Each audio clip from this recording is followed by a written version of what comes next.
Happy birthday, Jules.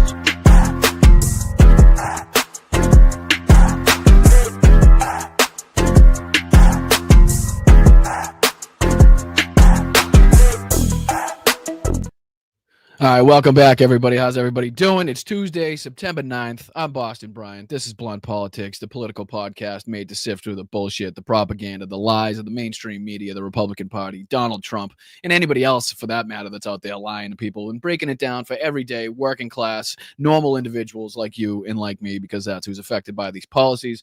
I appreciate you for joining me. Thank you for spending your time with me. Make sure you hit that like button on the way in. Make sure you subscribe if you like what you're hearing, if you like what you're seeing. It really goes a long way in helping us in the old algorithms. There's a lot of ways where you can help and share and donate and contribute. You can hit the Venmo, become a member through YouTube. Or I think it's like $2.99 a month, less than a gallon of gas. Really goes a long way to help for as little as $5 a month on Patreon at patreon.com/BostonBrian. You can sign up there, get you into our monthly Zoom meetings. And I think that's the self-promotional BS out of the way right off the bat. What do you say we get into thanking and liking and saying hi to everybody in the chat? How's that sound? Nicholas, what's up, my man? Just Julie, as I was saying, happy birthday. Happy birthday. Hope you have a wonderful, wonderful day, wonderful week celebrating your birthday. And thank you so much for being here with us. And as I said, thank you, Nick. Thank you, Noah Des. Thank you, WW. What's up, Yakov? What's up, Alvin, Adam, El Rondo, Greg? How's everybody doing? Roxanne, how are you? Michael, how are you? Cody, Cadillac, what's going on? How's everybody doing? Gamer 100, what's going on? Alyosha, thank you so much. Jupiter Judy, how are you? How's everybody on Twitch, Instagram, Facebook, YouTube, Instagram, the whole 9 yards? I appreciate all of you guys. Thank you so much. Make sure you're hitting the like or the respective buttons on the respective platforms that you're watching on. We got a lot to talk about today because the diddler in chief, his doodles have been released. Everybody's talking about it. Yes, the doodles that the diddler said didn't exist actually does exist, actually has been released. We'll be taking a look at that. A lot of people have a lot to say about it. Republicans kind of in a scramble here, trying to figure out what their take is going to be, but we'll be checking in on a few different videos. Let me see if I can pop a couple on the stage. This one already has about almost 400,000 views. Probably has it now from the time that I've pulled this up. This is about Epstein's birthday book. We'll also be taking a look at this thread here on Twitter from Adam Cochran, who puts together a pretty good thread of just some of the highlights that he noticed at a quick glance when he went through it. What else was there? There was the this CBS video that we'll be taking a look at, what we know about Epstein's birthday book with letters allegedly from Trump and Clinton. And I can tell you what I know. I know that these mother effers absolutely all knew what Jeffrey Epstein was engaged in, what he was up to, what he was doing. Right. It was no secret, even pre-public release of this information. These people knew. You can tell by the drawings, by the writings, by the way that they're speaking, by the pictures. I mean, it's no secret what this guy was up to, and that the people around him, surrounding him, knew what he was up to. Then we'll be taking a look at this, what is clearly a breaking story or a big story that everybody's talking about. The Israeli targeting of senior Hamas leaders in Qatar, in Doha, to be exact. Again, just never really makes sense to me to try to target the same people that you're in active negotiations with, trying to figure out a peace resolution to what's going on, trying to figure out a way forward, and you're targeting them outside of the area. I mean, again, this is like, how many fucking creeps and degenerates do we have from other countries that have fled other countries that have come to the United States, to hide, to fucking hold themselves down, right? So what if any number of those countries that found out, okay, that criminal fled to the United States. He's in, I don't know, we'll just say Boston. He's in Boston. Okay, yep, we know the house. All right, let's take him out.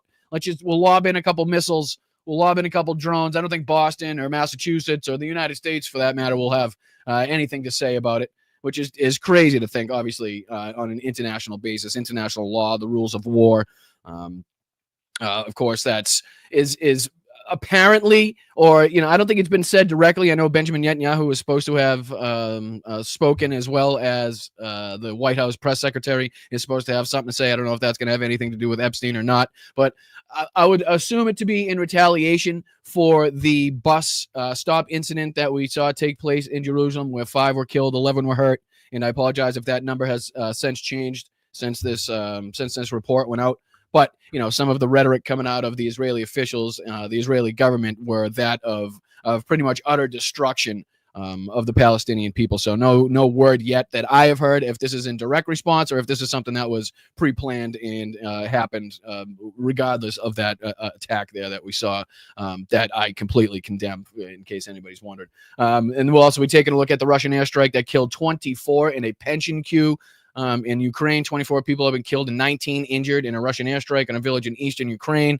Yarova Donetsk, I believe, is the area in which that took place. Well, I'll be taking a look at this is all if we have time. This is what I want to be going over, but clearly I always take too long on one subject or another. This is Don Jr., which we haven't covered in a while, trying to justify the strike on the Venezuelan fishing boat there that took out 11 so-called terrorists, so-called drug traffickers, although we'll probably never know. What else are we covering? Oh, I'd like to be talking about, I'd like to discuss as well that, if time allows, that the Ukrainian refugee, the woman that was killed horrendously on the bus in North Carolina, and how it's now being used by people, by the right specifically, by Republicans specifically, to try to hurt the left or try to hurt Ukrainians or support for Ukraine in some way. Which is kind of absolutely ridiculous to see the same people that have been telling us we should stop sending them money, stop sending them weapons, not defend them, should actively take a role on the side of Vladimir Putin. We should love what Russia does, and we love their, in the way they think, and it's all white and that bullshit. Those people are now trying to, say that we don't care about Ukrainians because it's not, I guess, public enough for the Republicans. What else couldn't we be talking about? There was Tim Pool's going to be making an appearance as well. See if we can put this one up on the screen. Tim Pool's also trying to talk and justify about his that Venezuelan drug boat and the cartel there. But there's multiple other subjects that we'll be talking about.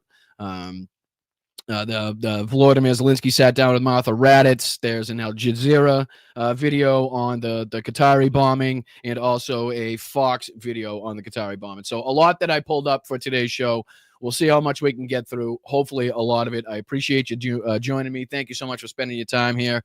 It means a lot. It shows, again, the algorithm that this is engaging and that you like coming back time and time again. And if you hit that like button, if you share the stream, if you subscribe, it goes that extra mile. Thank you so much to everybody that subscribes. Thank you so much to everybody that shares. Send a super chat. Super sticker, anything like that. If it goes, Venmo, anything. Thank you so much. And at the end of the show, we make sure to highlight and appreciate everybody that sends in, again, a financial contribution to the show. So what do you say we dive into this first video about what, everybody's talking about, this Epstein, the 50th Epstein book, the secret book. Nope, not this one. Hold on, let me see. There you go. There he is. All right. So what do you say we take and dive into this one? Hit that like button. I'm Boston Brian. This is Blunt Politics. I appreciate you. We're going to see if we can fly through as much of this content as humanly possible to see, the most that we could possibly consume. So what do you say we hop right into it? Let's go. Today, the Jeffrey Epstein birthday book got released. 238. All right, and can I just say, not a very good start for getting through everything on my behalf, but can I just say right off the bat, let's just take a look. Let's just take a look at this. How do you get it? Can I get it on the screen here? Where is it? No, I want Trump's. All right, is there another moment where he gets it on screen? Oh, for crying out loud. All right, let's see if I can stop it at the right time here. Today, the Jeffrey Epstein birthday book got... All right, this is what I want to show you. Now, is there anything that you guys notice right off the bat here? And I'm just curious if there's anything that you noticed right off the bat, because to me, this was not exactly what I was picturing, right? This is not kind of the image that I thought that would be drawn, but may give us a lot more insight into, again, the mind of Donald Trump and people surrounding people like Jeffrey Epstein than kind of meets the eye to begin with than you would originally, well, a little bit patooey, right? Like, does that not seem like a prepubescent body? Does that not seem like somebody that is not fully formed, right? Or am I like crazy? Or wouldn't the stereotypical drawing, if you were to ask I don't know, an alpha male or whatever the fuck, if you were to draw an outline or a shape of a woman's body, wouldn't you I don't know. Wouldn't you think that they would put more emphasis or on the breastitis, right? More emphasis on the breastitis. I'm trying to put this in the most delicate way possible, and you know what I mean. I think you understand where I'm trying to go with this, but it just seems like he specifically drew somebody that is either not developed yet, flat-chested, because that's what he liked. I don't know, right? But clearly, there's something to be said about this drawing, not only where he signs his name down here, which is pretty much in the area where the pubic hair would be, if this were a real woman. But, there must be more to life than having everything, Donald. Yes, there is, but I won't tell you what it is. Jeffrey, nor will I, since I also know what it is. Donald, we have certain things in common, Jeffrey. Jeffrey, yes, we do, come to think of it. Donald, enigmas never age. Have you noticed that, Jeffrey? As a matter of fact, it's clear to me the last time I saw you.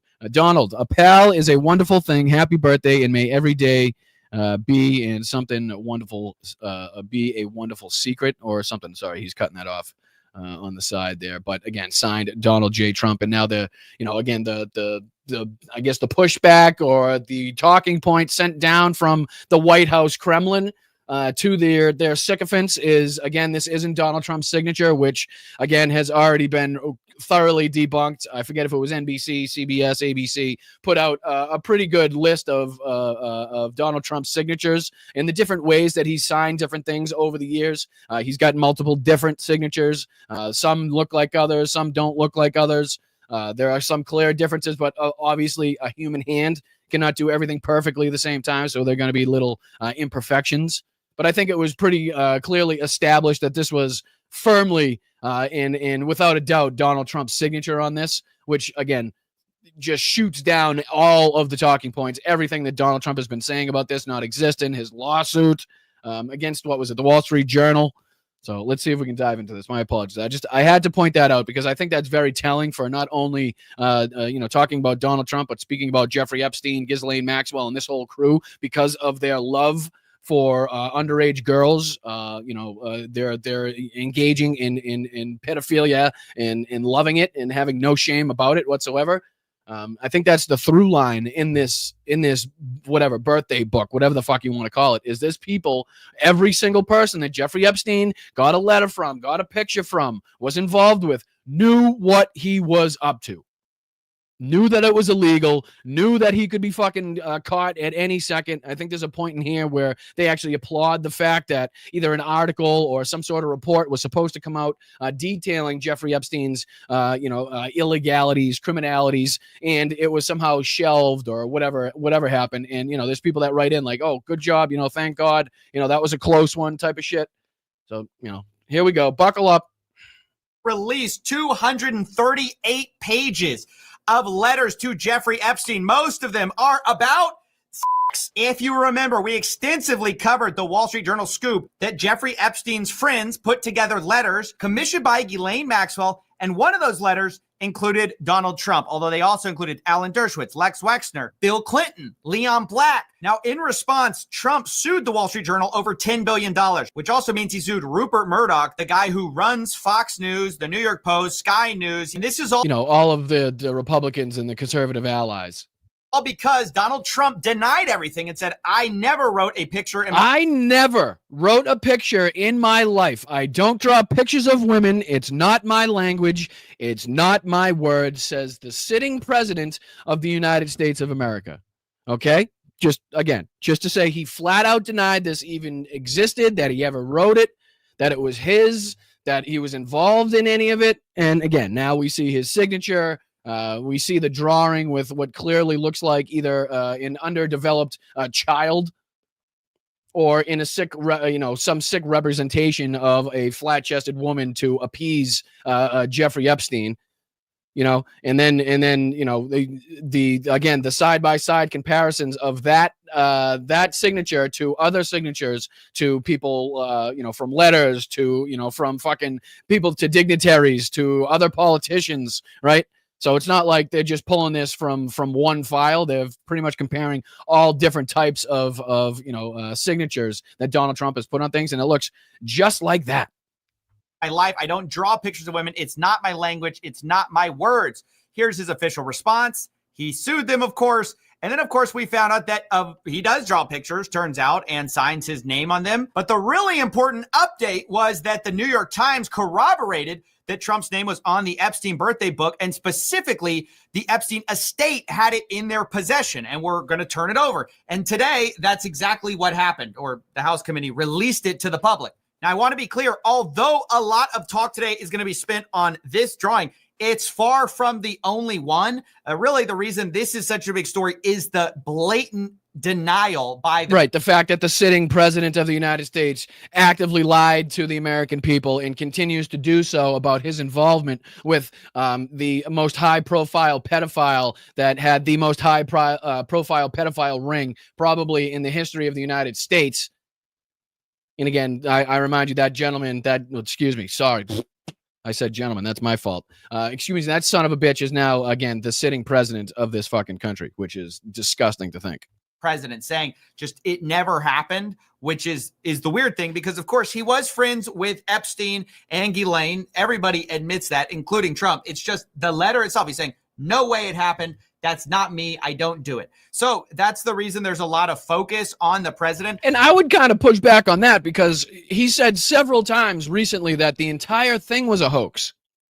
Right? It was all a Democrat hoax. It was written by Comey, Obama, and Brennan, and fucking Hillary, and Biden, and anybody else that you can think of. Obama was probably in there spitting some lines. Like, Bernie Sanders probably had a couple paragraphs in there. Like, this is what he wants you to believe. So it's really not been that cut and dry. Funny, we haven't had or heard too much since, Ghislaine Maxwell was offered her special treatment to say that she never saw Donald Trump engaged in anything, or anybody engaged in any criminalities for that matter.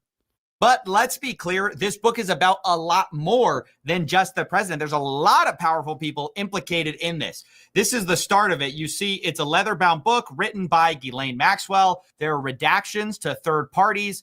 Some of the friends mentioned is Ron Altbach, Leon Black, Jean-Luc Brunel, Bill Clinton, Alan Dershowitz, Bill Elkis, Bran Frennan, Nick Leese, Peter Mandelson, George Mitchell, Nathan Myhrvold. The list goes on and on. Lock them all up. Leslie Wexner, Donald Trump. And this is all available online. Like, there's no denying that this exists. You can see it has a bunch of never before released pictures of Epstein, his family, things like that. There are redactions of certain women in the pictures in compromising positions, but otherwise mostly unredacted. Honestly, I'm pretty impressed with how much we got of the famous birthday book. And it is full of revelations. I think the most obvious one is that all of Jeffrey's friends, or most of them, were aware of his interests. They talked extensively about how much he loves the ladies, the young ladies. That is a huge point here. Considering, again, Donald Trump, best friends with this guy for 20 plus years, right? Always seen at parties with him, attended weddings, involved in property transactions. He was claimed to have been poaching underage girls from that were illegally working at the spa at Mar-a-Lago. But somehow his membership was still held open and active at Mar-a-Lago until 2007, several years after that whole thing had taken place, right?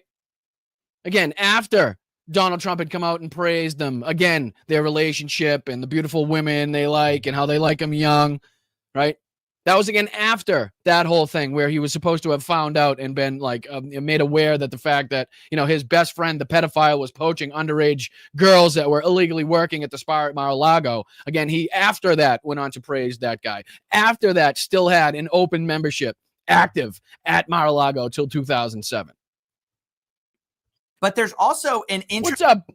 What's that Bicycle Mike did I just see? There he is. What's up, buddy? What's happening, man? I hope you're well. Hope you're recovering nicely. Also, Tom also sends his well wishes. The unfortunate altar boy sends his well wishes to everybody. I believe he's again laid up in the old hospital again. So he wanted me to share to everybody that he said hi. But Mike, I hope you're feeling well. Thank you so much for being here, brother. Thank you. I appreciate it. Make sure everybody hits that like button. If not for me, for Bicycle Mike and Tom. All right. Interesting mention of his Vanity Fair profile. This is from Leon Black, where he calls him a Vanity Fair poster child. And that is soon followed by Alan Dershowitz's alleged letter, where he said, Alan Dershowitz. Remember, this is the guy that claims he didn't do anything wrong because he kept his underwear on. Yeah, that guy. Yeah. As a birthday gift to you, I managed to obtain an early version of the Vanity Fair article. I talked him into changing the focus from you to Bill Clinton, as you will see from the enclosed excerpt. Happy birthday and best regards. So this seems to me, one can only kind of take this as, Jeffrey getting a favor from Alan Dershowitz in return for something. And Alan says, you know what? I'm going to use my reach, my power that I have in this fucking profession to make sure that Vanity Fair doesn't expose you, Jeffrey Epstein, but only focuses on Bill Clinton, right? And I think he goes on to talk about just the exact article that he's referencing here. Dear Jeffrey, as a birthday gift to you, I managed to obtain an early version of the Vanity Unfair article. I talked them into changing the focus from you to Bill Clinton, as you will see in the enclosed excerpt. Happy birthday. Again, just a small example, just a fucking tiny fraction, a little snippet of the help, right? And the power that was being, put on, pressed upon people behind the scenes in order to keep Jeffrey Epstein's name clear, in order to keep the people that were involved with Jeffrey Epstein's name clear, right? So whether it be fucking high-profile politicians or, high-profile lawyers, right? They're all making their calls behind the scenes to make sure that no article is written, no information is leaked, no pictures can be fucking released. Best regards. What makes this so interesting is what he's referring to, I believe, is a 2003 profile on Jeffrey Epstein. The article is called The Talented Mr. Epstein by Vicky Ward, and it's sort of become famous for the fact that now there's been this meta commentary about how Vicky Ward had early allegations of abuse by Epstein and was not able to run them. She accuses the paper of not running them. There's some dispute over this. Vicky Ward basically says she had two women who presented allegations. By early December, weeks before the article closed, in mid-December, she was discussing the farmers with fact checkers, and they were looking for photos. Ultimately, the editor said he didn't trust her. He didn't want to run those allegations. But now that we have this backstory, I mean, that's all things that have been public for a long time. That has been a big question. Why was this article killed? Well, now we have in this book. Now we have the reason why, ladies and gentlemen, because people like Alan Dershowitz are doing their best to protect pedophiles behind the scenes, right? In order to possibly protect their own pedophilia and acts of illegality, right? So again, just a small little fraction, a little snippet of the strings being pulled behind the scenes in order to keep these people, clean, so to speak. And then not only that, but to exert political power against Bill Clinton, right? Or if what they were trying to do was maybe exert just against the Democrats in general, but using Bill Clinton as the pawn to do so. A discussion of this killed article. And by the way, when you look at what Alan Dershowitz is saying, they changed the focus to from you to Bill Clinton. We do see that Bill Clinton shows up in this article. So the timeline really does match up. Over and over, his friends seem to be joking about an article where allegations almost ran about Jeffrey Epstein and ultimately did not. Most of them seem to be very well aware he likes the ladies, he likes them young. So I hope this finally puts to bed the lone trafficker theory that everyone was going to him. Yeah, this hoax bullshit, I think, is what he's trying to say. I think that we can pretty much put to bed that it was literally just Ghislaine and Jeffrey Epstein somehow running this whole thing and engaged in it at the same time, while nobody else was doing anything, while nobody else was involved in any criminalities. Nobody else touched anybody. Nobody else fucking kidnapped, held against their will. None of that, apparently. But, don't believe your lying eyes. For tax advice. But of course, we also need to talk about Donald Trump's letter. And unfortunately, this is where the response gets a lot more polarizing. Depending on where you sit on the aisle, people have been... So we'll take a look at what he has to say about Donald Trump's letter, and then we'll move on to our next story, because I know we got a ton to cover. I wish I could watch all of every video that I picked out for today, but I don't think that's going to be possible. Having all sorts of reactions to this, with a lot of people saying, okay, well, then case closed. He wrote it, right? Like, obviously, he was friends with the guy. Everybody else in there aren't there denying writing these letters. He wrote it. His signature's on here. But the official press secretary at the White House said that, once again, it is false. They're doubling, tripling. And I'd be curious to see. Let me see here if I could pull this up, because I think they were supposed to go on at 1, right? The White House had some press conference. Was it anything about Epstein? Does anybody know? Let's see here. 9/9. Was it this one? Are they live right now? President Trump makes that. No, let me see. Let me see what they're announcing. No, it says Make America Healthy Again Commission meeting. Did she say anything at the beginning? Did she come out and say anything? Was she questioned? Let me see if she came out. Nope. So I don't even think she was there. Looks like RFK said something with some schmuck, or he's making some announcement. All right. No. All right. I was just curious if there was some announcement being made by the White House press secretary above and beyond here. Again, denying it outright. Again, she says the latest piece published by the Wall Street Journal proves this entire birthday card story is false. As I've said all along, it's very clear. President Trump did not draw this picture, and he did not sign it. President Trump's legal team will continue to aggressively pursue litigation. Furthermore, the reporter, Joe Palazzolo, who wrote this hatchet job, reached out for comment at the exact same minute he published his story, giving us no time to respond. This is fake news to perpetuate the Democrat hoax, I would suppose it says. Quadrupling down, saying, as I've said all along, it's very clear President Trump did not draw this. Picking up this guy who's the deputy White House chief. And here we go. Here are the different signatures that you can talk. Here's Taylor Budowich trying to say, again, this is the creators being told what to do by the White House, being given their talking points, their marching orders, and being like, listen, you have to say that we're going to sue the shit and continue to sue the shit out of anybody that says this is Donald Trump's signature. So anybody that, even thinks about doing it is scared right off the bat because they're going to get hit with whatever, the $1 billion lawsuit that Trump and Melania was sending out. Remember that shit? Staff saying, time for News Corp to open that checkbook. It's not his signature. Defamation. And then they screenshot some photos of Donald Trump signing his name and saying, look, it's not the same signature. And you know what? That's pretty true. It's not the same signature. We'll get to that, because at the same time that was getting released, they were denying, oh, look at these signatures that are different. We also had the New York Times and Wall Street Journal also put out. Right, so it was the New York Times and the Wall Street Journal who put out this, which is, again, different signatures from Donald Trump at different moments, at different times, and different periods, and different decades. And again, it's amazing. It's fucking uncanny. It's remarkable just how similar they are, right? And again, unless you... Hold on. Sorry, something just started playing in my ear. And unless you believe that somehow, an expert was brought in, some signature expert that was made that can fake to the most fucking minute detail, Donald Trump's signature was brought in order to fake this whole thing, then it's hard to believe that in 2003 for the Drawing for Epstein book, it looks like this. In June 2001, to a letter to Rudy Giuliani, it looks the exact same. Right? December 1998, letters to 2 New York officials. Looks the same. July 1998, letter to Rudy Giuliani. Looks very similar. 1995 to Rudy Giuliani. Very similar. 1987 to New York City officials' office. Looks very...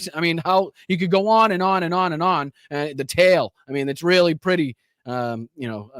similar and remarkable in a way that you could kind of be like, oh yeah, that's definitely written by the same person, right?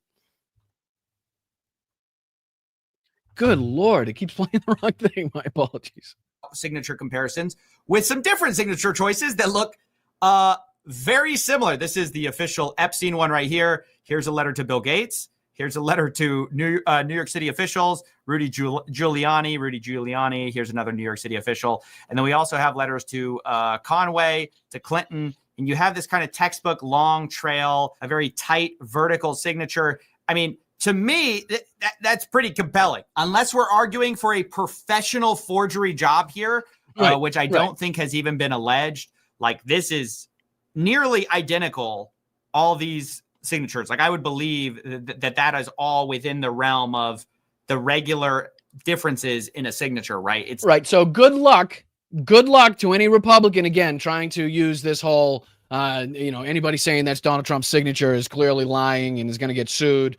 Good luck to you people actually trying to get your people, right, to believe that bullshit. Because again, the amount of evidence to corroborate, right? To suggest that, yes, absolutely. Not only does Donald Trump draw pictures just like that, signs his name just like that, knew fucking Jeffrey Epstein, talks just like it's the whole friggin' 9 yards of it is like, pointing directly at Donald Trump. And again, the White House continues to say it's something that never happened, which again goes back to the wider conspiracy, the wider cover up by this government, again, in protecting pedophiles and protecting, again, the world's worst criminals who they say they are in power to throw in jail or to deport or whatever the hell they say they want to do. But it seems like they're more in the business of protecting these people than they are of rounding them up. Because, again, most of the people that I've seen rounded up have either minimal to no criminal record and have done absolutely nothing wrong, or are U.S. citizens, pregnant women, fathers of Marines,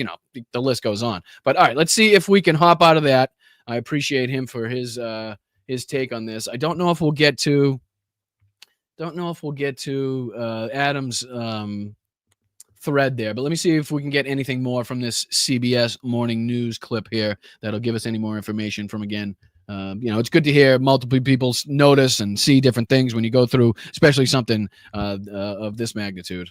Now the White House is denying President Trump wrote a letter to Jeffrey Epstein for his 50th birthday.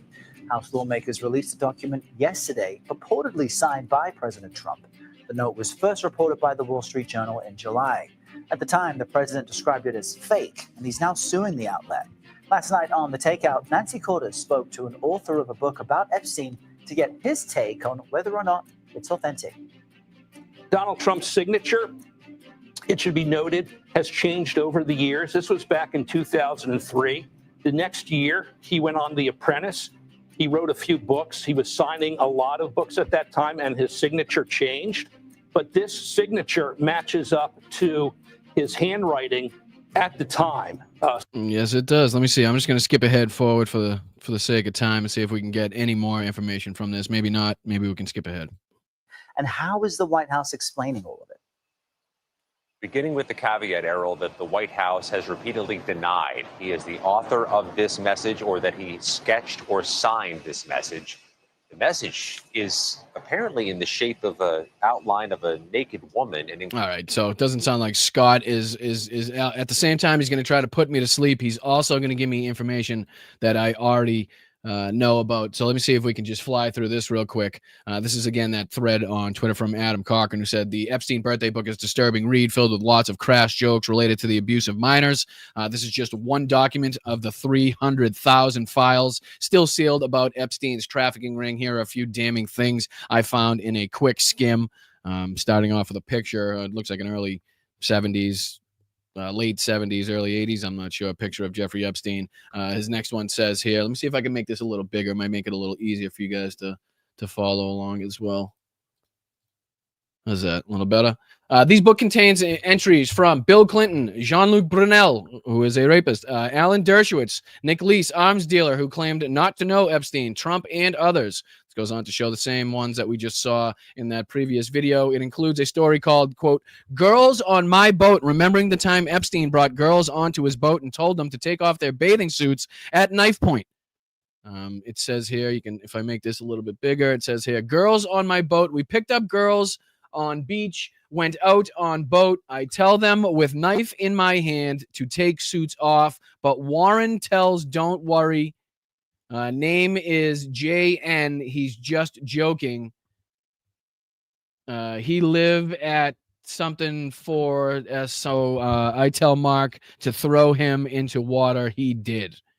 All right. So again, just a little example of some of the things that were written, talking about, again, telling girls to take their top off at knife point on a boat. Again, seems to be written, I don't know, a lot of these are written in like incoherent, what seems to be fucking gibberish, like code. I don't know what the hell it is. I really can't follow a lot of it.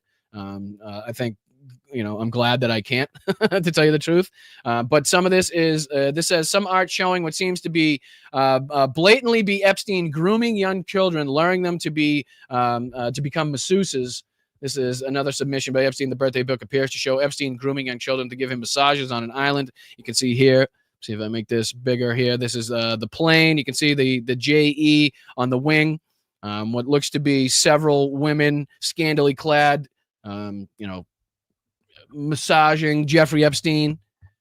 And then I don't know what the picture from 1983 is supposed to represent, where it looks like some older creep gentleman is offering balloons and a lollipop to what are clearly young girls.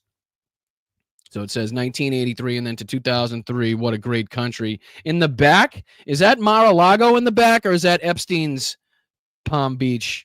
Because that would be pretty damning if that was fucking a little sketch of Mar-a-Lago in the back, where, you know, and you can see here where one of the women has tattooed on her backside the initials J.E. in a heart. So pretty disgusting shit, to say the least. This is, another one says, a story from two people about, quote, young girls in their, quote, father's caddy. Notably, no one on the main list has the same last name, but there are two redacted names. There are also many contributions from people not on the index list. This is pretty substantial here, notably on the main list, but there are two redacted names, right? So we've spent a lot of time and we've heard a lot of people talk about the 1,000 agents that were tasked in redacting any mention of Donald Trump's name in these files. So could it be that this is one of those times? Again, just leads more questions than it gives us answers when you start redacting shit like that, when you start, you know, taking and using 1,000 federal agents to sit and sift through, records to redact and take out and blank out anything that has to do with your name. Again, that just leads us to, again, assuming or coming up with our own ending to the story where you are trying to block out your own.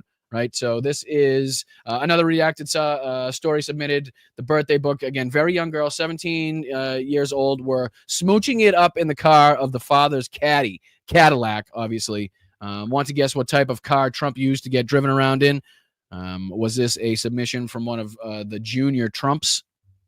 So it says here, let me pull up this one. This is the picture of the note that says blank plus blank. Two very young girls, probably just 17, and were riding in my father's caddy. Park Ave, top down, smooching it up in car, drop dead laughing.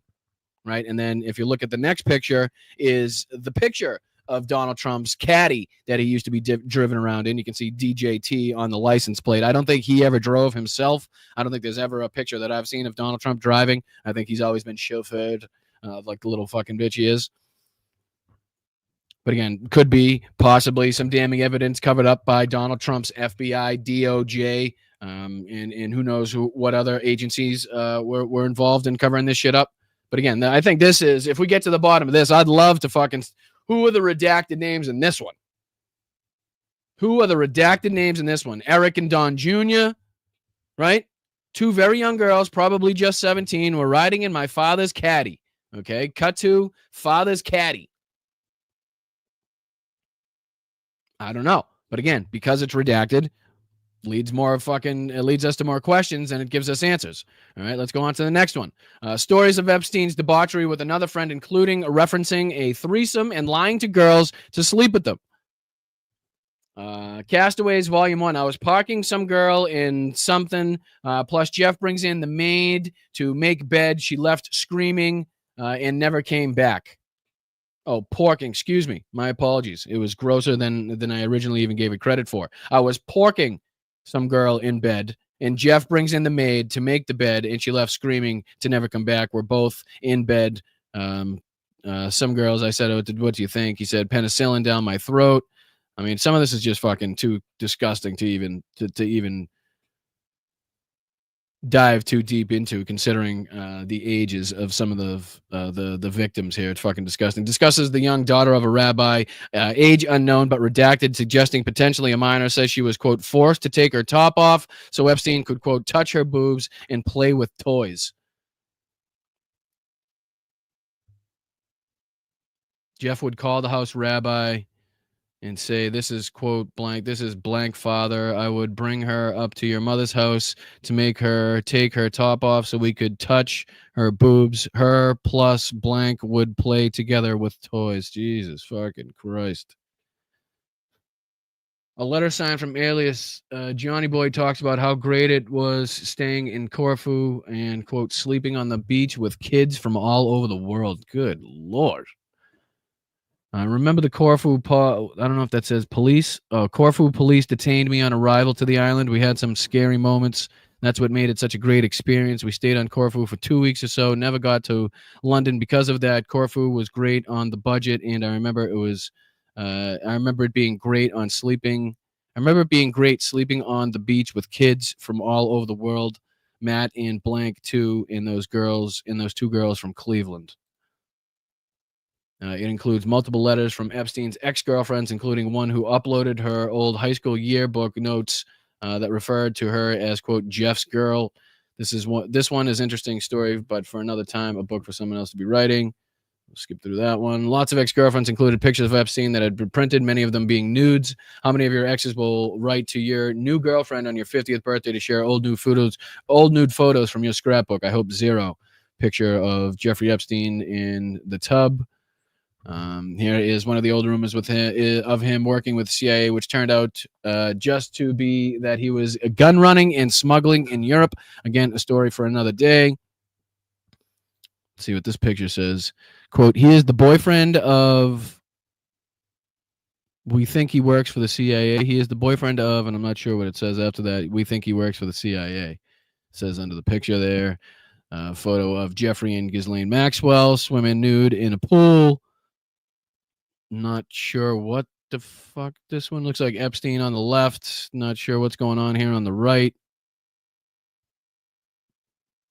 A comic made for Epstein. I've done a lot of soul searching. I want to come to the conclusion that I should be thinking less about money and more about naked women in mathematical research. Like every single fucking thing has to do with sex or something inappropriate. A letter from Bill Elkis, Clearstone Venture Partners, just blatantly pointing that the main feature of Epstein was quote, appreciates beautiful women. It's no secret that Jeffrey appreciates beautiful women, but not many people know that he can create them out of thin air. At least he did in Iowa in 1988. Best wishes, Bill Elkis. 16 to 28. Unnamed island visitors would be interesting to identify. Happy birthday, Jeffrey. We love you. So anybody that can possibly identify these gentlemen, make that a little bigger on the screen. If anybody knows who these two fucking degenerate psychopaths are, would love to get the names and identities of them. That would be fantastic. Let's see here. Some animals doing stuff because that's what sane non-perverts put in birthday books, right? Oh, yeah. These are just, again, random pictures of animals having sex or with erections or whatever the hell they're doing. Put in this little fucking booklet. Here's a little collage. Happy 50th. What looks to be a very similar drawing to how Trump wants his plane to look, right? Looks very similar to how Trump wants Air Force One to look, right? So balloons, 50th, cake, plane, something, women dancing, some sort of code, again, where only they could possibly understand. Here's a picture of Epstein with a large novelty check from Trump. A young blonde girl's face is redacted. It says she, quote, has early people skills, but that she is, quote, fully depreciated. And notes that, quote, even though I handled the deal, I didn't get any of the money or the girl. You can see the girl's face has been redacted. The check says, paid to the order Jeffrey Epstein, $22,500 from Donald J. Trump. Jeffrey showing early talents with money plus women sells, quote, fully depreciated to Donald Trump for $22,500. Showed early people skills too. Even though I handled the deal, I didn't get any of the money or the girl. Again, not sure what the fuck that could be, but doesn't seem like anything, any option related to that could be above board whatsoever. So again, another damning, I'd say this is one of the more damning things that we've learned coming out of this. One of the more revealing things to come out of this new tranche. I don't think I was aware of this photo before, the photo of the check from Donald J. Trump for $22,500 for a depreciated underage girl. I don't think I was aware of that one. Excuse me. Sorry. I apologize for not being on the screen the whole time, but I mean, I think you guys get the picture here. Let's see here. Artwork commissioned of a woman's breast dipped in paint to make to make cards for Epstein. I mean, just the fucking sickest shit, dude. A card that reads, quote, I wanted to get you what you want, so here it is, and shows a pair of doodled breasts. The image attached shows Epstein, another man, and then a girl with her face redacted, implying again that she is an underage victim. Then there's another girlfriend section with ex-girlfriends sending in more lewd stories. Skip past that. An unhinged collage of photos of girlfriends with Epstein in various poses and states, of undress, presumably compiled separately by Maxwell, but indicates the detailed photo records Epstein kept of women. Honestly, serial killer vibes.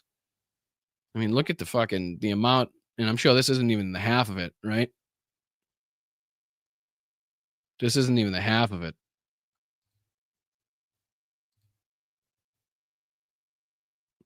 Former assistants. The Who Am I story written by Maxwell that seems to accidentally confirm the testimony of Joberg that resulted in Maxwell being locked up, and that would validate Giuffre's testimony regarding Trump. He says, holy fuck, Epstein birthday book confirms the claims of one of the victims. Before Jeffrey, I was a 22-year-old divorcee working as a hostess in a hotel restaurant. I'm not sure. Does this go on to show more? I now live in New York City, have traveled to Paris, London, Milan, Copenhagen, Tokyo, Hong Kong, Stockholm, China, Singapore, Brunei, Bangkok, Bali, Ghana, Nigeria, Mozambique, Rwanda, South Africa, Morocco, Ireland, Saint-Tropez, Florida, St. Bart, St. Thomas, St. John, New Mexico, Moscow, St. Petersburg, Aspen. I have met Prince Andrew, President Clinton, Sultan of Brunei, Donald Trump, Antonio Verglas, Naomi Campbell, Stephanie Seymour, Peter Brandt, Kevin Spacey, Chris Tucker, Diana Ross, Michael Jackson, brilliant scientists, lawyers, and businessmen. I have flown on the Concorde, gone skydiving, taken a flying lesson, been scuba diving, parasailing, attended a Victoria's Secret fashion show, seen the private quarters of the Buckingham Palace, sat on the Queen of England's throne, rode on a racetrack with Max Papi, learned the countless skills. Let's see here. Disturbing story here. This is an article. Seduced by power. I made a pact with the devil, says Johanna Joberg. Sorry if I'm saying that. Is it Joberg? Joberg? Johanna Joberg? I apologize if I'm saying that wrong. Let's see. This is from, obviously, a testimony objecting to the form and foundation. I've again read that Johanna claimed that she met Prince Andrew. I don't know if she was one of the made her introduction or not. You ever recall sexual contact with Johanna? I've been instructed not to answer. You have to ask my lawyer, Mr. Pagluka. So I'd have to be more. It's obviously that famous picture of Virginia, Prince Andrew, and Ghislaine Maxwell. Another picture of Ghislaine Maxwell with Kevin Spacey. British socialite Ghislaine Maxwell and actor Kevin Spacey are pictured smiling in red velvet thrones at Buckingham Palace during a private tour reportedly organized by Prince Andrew for former U.S. President Bill Clinton. I have met Prince Andrew, President Clinton, Kevin Spacey. So they're basically just trying to corroborate her story here. What the documents say in the deposition, Joberg alleges that she was groped by Prince Andrew in 2001 when she was 21. The allegation is not new, and BBC News reports Buckingham Palace previously called her allegations categorically untrue.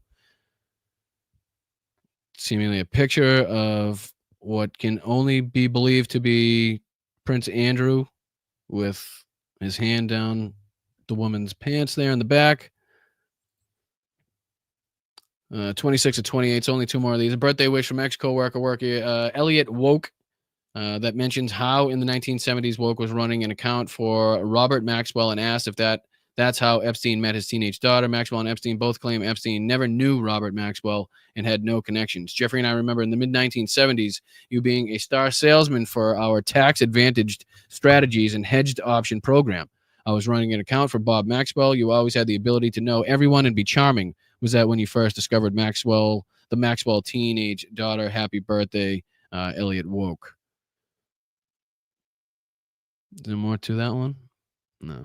And then my own reporting suggested that he likely knew Robert Maxwell and helped set up the Robert Maxwell Foundation that was used in embezzlement and shields Ghislaine's wealth to this day. The statement from Elliot Woke finally proves that accurate. Let's see here. This is too small for me to see. Let me see if I can. No, that's not helping. That ain't helping. I'd probably have to download it or something. No way I can see that. but the ability for the British Mirror Group PLC or any other embezzled funds to recover their funds from the trust is almost impossible. Let's see what this says. Oh my God. Holy shit. It goes way on. Let's see here. No, we were way up. 66. No, we weren't there yet. Around 26, right? So how do you get back to that one? My own reporting suggests. So how do I get to this one? All right, let's go to this one. The ability for the British. Why does it keep moving like that? I'm looking for 73, 73, 73, 73, 73. It should be right here. There you go. The ability for British Mirror Group PLC or any other embezzled funds to recover their funds from the trust is almost impossible, as after the Epstein restructuring, the trust now owns equity in more than 400 entities across 40-plus jurisdictions. Holy shit. And I'm assuming this is the list of the property holdings, again, which I can't see. Maxwell began spending a lot of time. We've read this before. I remember when Maxwell, so that's just more to corroborate. I mean, this goes deep, huh? I mean, I thought it was only a 28 to, he said 28 to 28. This shit goes on to 108. So if you have the time or the energy or the inclination to check the rest of that out, I would definitely suggest, especially if you don't have the time to dive through all of this yourself, or, again, want to subject yourself to going through all of the shit yourself. Especially when a large percentage of it is already publicly known information. And again, why we rely upon a lot of the professionals to dig through this and go back and compare and contrast what we already know to what's being released now. That lets us know, if we're actually seeing new information or if we're being lied to again by the people trying to release this information as new. And really, it's just, it could be another binder gate. But again, I have never seen that $22,500 check from Donald Trump, apparently for a depreciated woman who was face blacked out on the in the letters, which is to suggest or would suggest that she was underage at the time. So again, I appreciate Adam going through that and kind of giving us the lowdown on that one. But what do you say we hop into this story here, another story that everybody's been talking about recently, which is the Israeli strike, the targeted strike in Doha, Qatar, trying to target Hamas leaders again as they're supposedly engaged in active negotiations to come to sort of some sort of agreement. Again, really not the best way to go about a negotiation is to, again, try to murder or attempt to murder or assassinate the people that you're engaged in negotiations with, especially in a foreign. Never, but we'll get into this. This is. Let me see if I'll just bring it from the beginning here, because this is a Fox report on it. We'll watch a couple reports on it, but this was the first one that I wanted to kind of get through. Was this? Hold on, let me see here. Let's see where they start. So we've got breaking news from the Middle East, and this is significant. Moments ago, the Israeli military saying that it conducted a strike against senior Hamas leadership. Multiple explosions reported, not in Gaza, but in the capital city of Doha and Qatar. In Tel Aviv, Greg Palcott's watching that story. And Greg, it's early. What have you learned from there? Hello. Well, Bill, this war just stepped up by one more step. In the past half hour or so, we have gotten reports that for the very first time, Israel has struck Doha, Qatar, aiming at the Hamas leadership there. Remember, Qatar is one of the two mediating countries.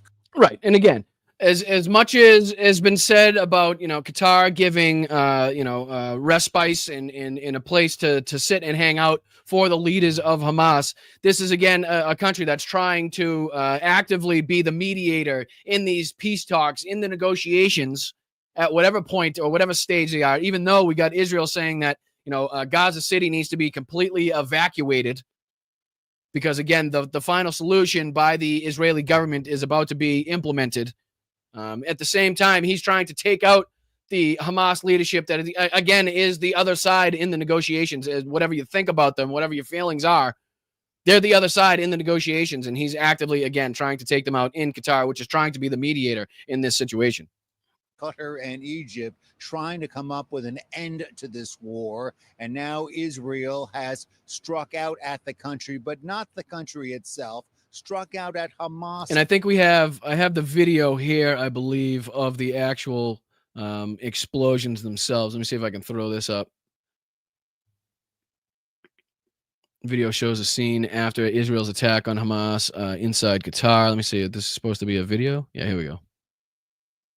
First statement from Qatar, the nation where the Hamas leadership was targeted. A spokesperson for the Qatari Foreign Minister's office called the attack cowardly and a criminal assault that constitute a blatant violation of international laws and norms.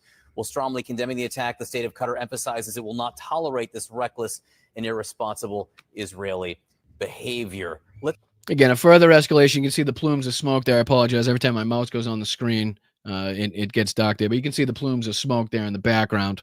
What is obviously a substantial strike on what looks to be, or what has supposedly been reported to be, a residential building, if I'm not mistaken.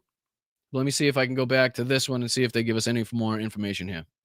Leadership, which away from Gaza uses Qatar as a base of operation. And according to Israeli television, and we do not have this confirmed, but Israeli media claims that 5 of the top leaders of Hamas at their headquarters was targeted by an IDF airstrike, and they were killed. Again, now, did see that Netanyahu. Let me see if I can.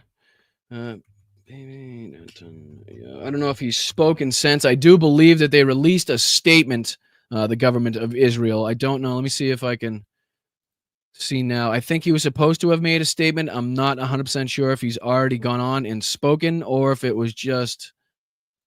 Let me see. Let me know in the chat if anybody knows if he's already had his press conference or if he said anything. I think let's see here. 2 months ago, 1 month ago. I don't see anything. If he has, I don't see anything that I'm looking at right now. But let me see if they go through at least the written response that Israel had given in this video here. Of this, but it's quite a blow. I mean, they justify it in their own statement, saying that these individuals were for years members of the leadership and leading the terror operations, directly responsible for, in the words of Israel, the brutal October 7th massacre, and have been orchestrating and managing the war against the state of Israel. But Bill, I mean, we have to also understand it's these individuals that are involved in negotiations to try to end the war, that they are talking to the other side. They are talking to the United States. They are in a safe country specifically for that reason. We have a note from Trey Yingst, who spoke to the. And let me just see here if I can pull up this Al Jazeera on the same thing. I think they kind of go through the full statement of the Israeli government, which I think we should probably take a look at. I know he gives a piece of it there, but in the interest of full reporting, I'd like to see if we can get the full statement. Let me see if I can go through this and see if this is the one. I watched so much on it this morning, I forget which one was the video that gives the full statement here. So I'm going to pull this up. Let's see if we can get through just a little bit of this one. I'm afraid we're going to have to leave Nepal there because we have breaking news that's coming out from here, from the Qatari capital, where the Israeli military has confirmed that it's carried out a targeted assassination on Hamas. We heard loud explosions that were heard across Doha. Much of it was plumes of smoke. But let's speak to our correspondent, Nida Ibrahim, joining us live on set. Nida, you've been following this story that's unfolding as we speak. What do we know so far? We've heard loud explosions here in Doha. everyone was asking and wondering what has happened. Let's not forget that it comes just hours after the Israeli officials have been already threatening to assassinate Hamas members. What we've been hearing just in the past few seconds is a statement by the Israeli army and the Israeli security agency, the Shin Bet, saying that through the Air Force, they recently carried out a targeted strike against members of Hamas. They say that these leaders have been instrumental, and I'm quoting the statement, in the organization's activities and are directly responsible for the October 7 attacks. Now, they are saying... Again, just clearly actions of a state not actively engaged or you know, showing signs of wanting peace or engaged in, again, fucking real substantive peace talks to bring an end to this fucking, the horror that we've seen come from this fucking conflict. Right? I mean, it's amazing. I don't know. There's so many different ways that you could approach this. And, you know, again, going international law, the rules and the rules of war, you know, the rules of engagement. I mean, there's different, the Geneva Convention. How many different ways can we go about, you know, attacking this action here? Again, in a country that is not, you know what I mean, that is trying to mediate to the best of their ability. Regardless of what you think of the entire situation, I think we can all agree that, striking the people that you're supposed to be negotiating with is probably not the best tactic for negotiations. I don't think, even if you were to take out those 5 people, the people that you'd then be stuck talking to would be very agreeable, right? Would be in the mood to sit there and agree to anything that you proposed. Again, this is how we see more and more fucking militants created. This is how we see why we've seen the reports from the United States that Hamas probably has more people in their ranks than they did at the beginning of this whole fucking thing. Is because of actions just like fucking this that are against every international norm and regulation, but will be justified by not only the government of Israel, but will be justified by our leadership here in the United States. It will be excoriated by the international community, but the most powerful players involved, the people that can actually affect change in this, are going to applaud this. You know, how can the United States call this out as they just took out 11 guys in a fucking 30-foot fishing dinghy with what they suspected was drugs? You know, people they suspected to be terrorists. You think our government's going to all of a sudden grow a fucking backbone and a spine and say, no, we shouldn't be doing this? No, this type of shit shouldn't happen? How about we don't risk the lives of innocent civilians in a fucking country adjacent to where you're now perpetrating a humanitarian disaster? The same statement that prior to the strike, measures were taken to minimize harm to civilians. And Sarah, we don't know how many have been killed. We don't know the number of casualties there in Doha. We're still waiting for more and more updates. But the statement continues. And let me just see. This video. I just want to see when this video was. Maybe there's been an update since. No, this was 5 hours ago. So I'd be hard pressed. Qatar denies White House claims that U.S. informed. Hold on, this is from 12 minutes ago on Al Jazeera. Let me just see if this gives us. A member of Hamas's political bureau told Al Jazeera earlier that the group was meeting at the time of the attack with, quote, a positive outlook on the American ceasefire proposal. He also said that the group holds the American administration responsible for the attack. Now, White House Press Secretary Caroline Leavitt has been speaking over the past hour in her regular press briefing, and she's been asked about this Israeli strike on Doha. She said the Israeli strike was, quote, unfortunate, and that Qatar had advance warning of the attack. This morning, the Trump administration was notified by the United States military that as Israel was attacking Hamas, which very unfortunately was located in a section of Doha, the capital of Qatar.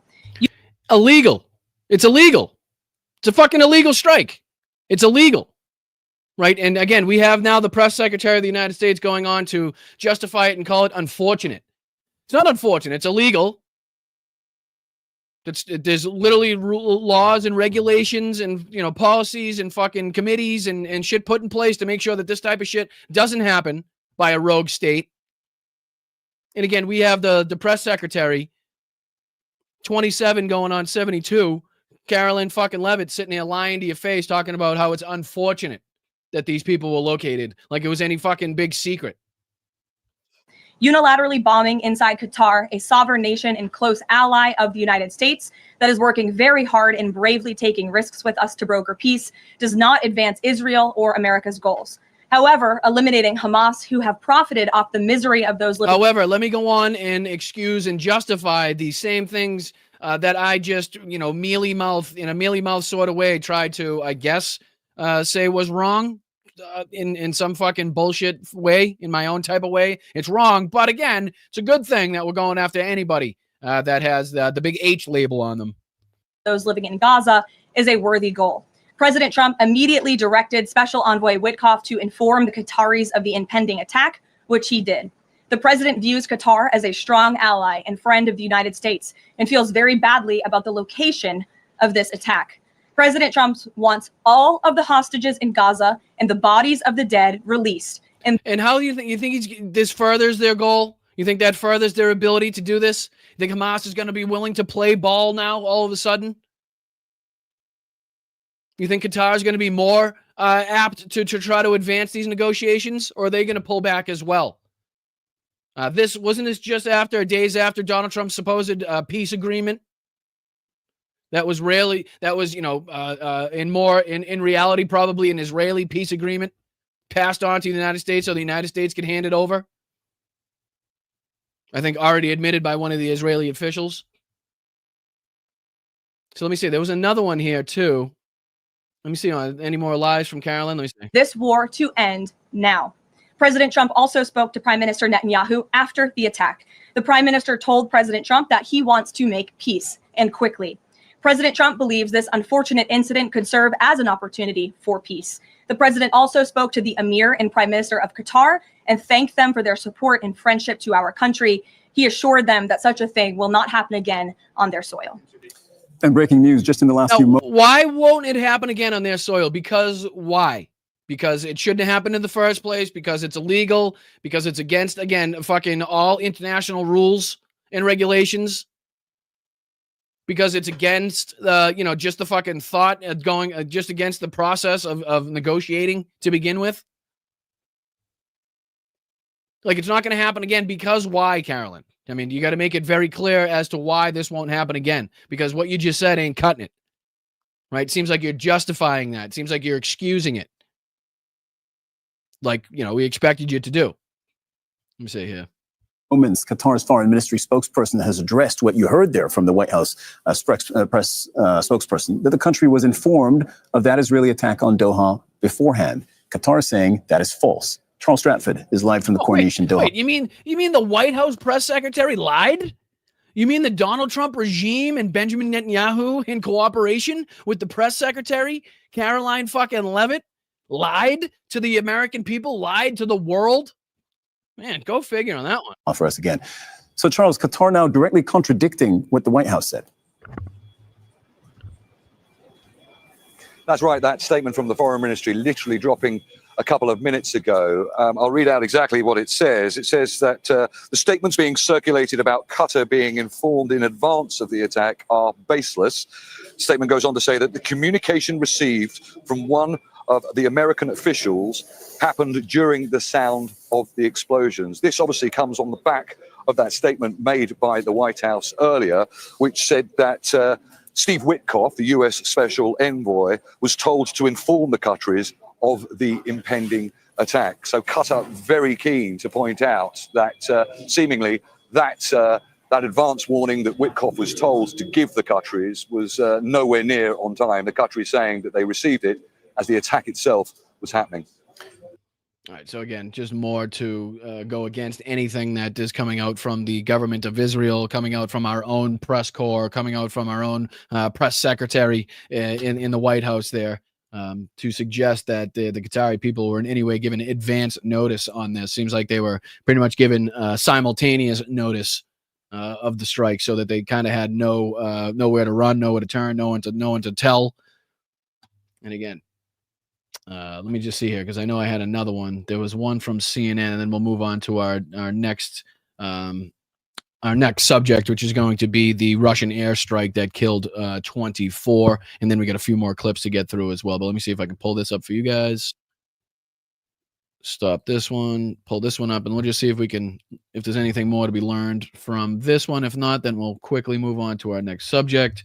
But again, just in the interest of hearing everybody's take and hearing all the information we possibly can on this, hit that like button. I'm Boston Brian. This is Blunt Politics. I really appreciate you being here. I appreciate your time. I appreciate your efforts and your aggression and your passion and your fight and your loyalty. And thank you so much for being here. Hit that like, subscribe, share the show. And if you can, if you're in the financial position to do so, please think about shooting over $1 or $2 in a Venmo or a super chat, super sticker, something like that. It goes a long way. I hate saying it, but I appreciate it. I have to. Thank you. Paula, what is Qatar saying about this? Well, we have a strong statement from Qatar, as you might imagine. They have issued a statement through their foreign ministry spokesperson saying that this attack is a, quote, criminal assault, also saying that it is cowardly and that it is a blatant violation of international laws and norms. Now, Doha would be furious with what has happened. It's worth pointing out, as Jeremy mentioned there, that the Hamas main negotiator, Khalil al-Hayya, is stationed in Doha. He also met with the Qatari prime minister, who's also the foreign minister, just on Monday, we understand. And the prime minister was trying to push him and urge him to accept this US proposal for the ceasefire hostage deal that was on the table. So there were active negotiations between Hamas stationed in Doha and the Qatari. You know, this is very similar to, again, the way that they approached the strikes in Iran. You know, them being Donald Trump and Benjamin Netanyahu in cooperation. I mean, this is very similar to the way that they were actively engaged in talks about, you know, the nuclear program, actively engaged in talks with the Iranians, and then all of a sudden, boom, they're going to just, you know, all of a sudden lash out and strike at their nuclear facilities to, I guess, put them out of action for a couple months. It remains to be seen just how much damage those have done to the Iranian nuclear project in total. But first reports have suggested not anywhere near the damage that Donald Trump has suggested. But it reminds you of, okay, you're actively engaged in negotiations with these people, but you're also trying to kill them at the same time. Yet you think they're going to sit down on the other side of the table and engage in some fucking like active negotiations with a madman that's, again, actively trying to kill them when they go home. Like that makes absolutely no fucking sense to me whatsoever. And again, it's not the first time that these two have pulled this out of their hat as their as their policy, as their way forward. Again, a clear escalation, a clear sign that they're not willing to engage anymore with the other side. So I appreciate the reporting done by not only Al Jazeera, BBC, CNN on that one, keeping us up to date and informed. And that brings us on to our next story. Again, talking about genocidal madman, dictators being afforded the opportunity to continue to kill citizens day in and day out because of the feckless inability, the corrupt, fucking useless hack piece of shit that we now have in the White House. And, you know, his willingness to put more pressure on Volodymyr Zelensky and the Ukrainian people than he is to the, to put pressure on the people that actually perpetrated and started this war and continue to engage in slaughter and war crimes every single day. But this was just the latest after we've talked about the what was one of the largest strikes of the war on Kyiv, where the government building was struck.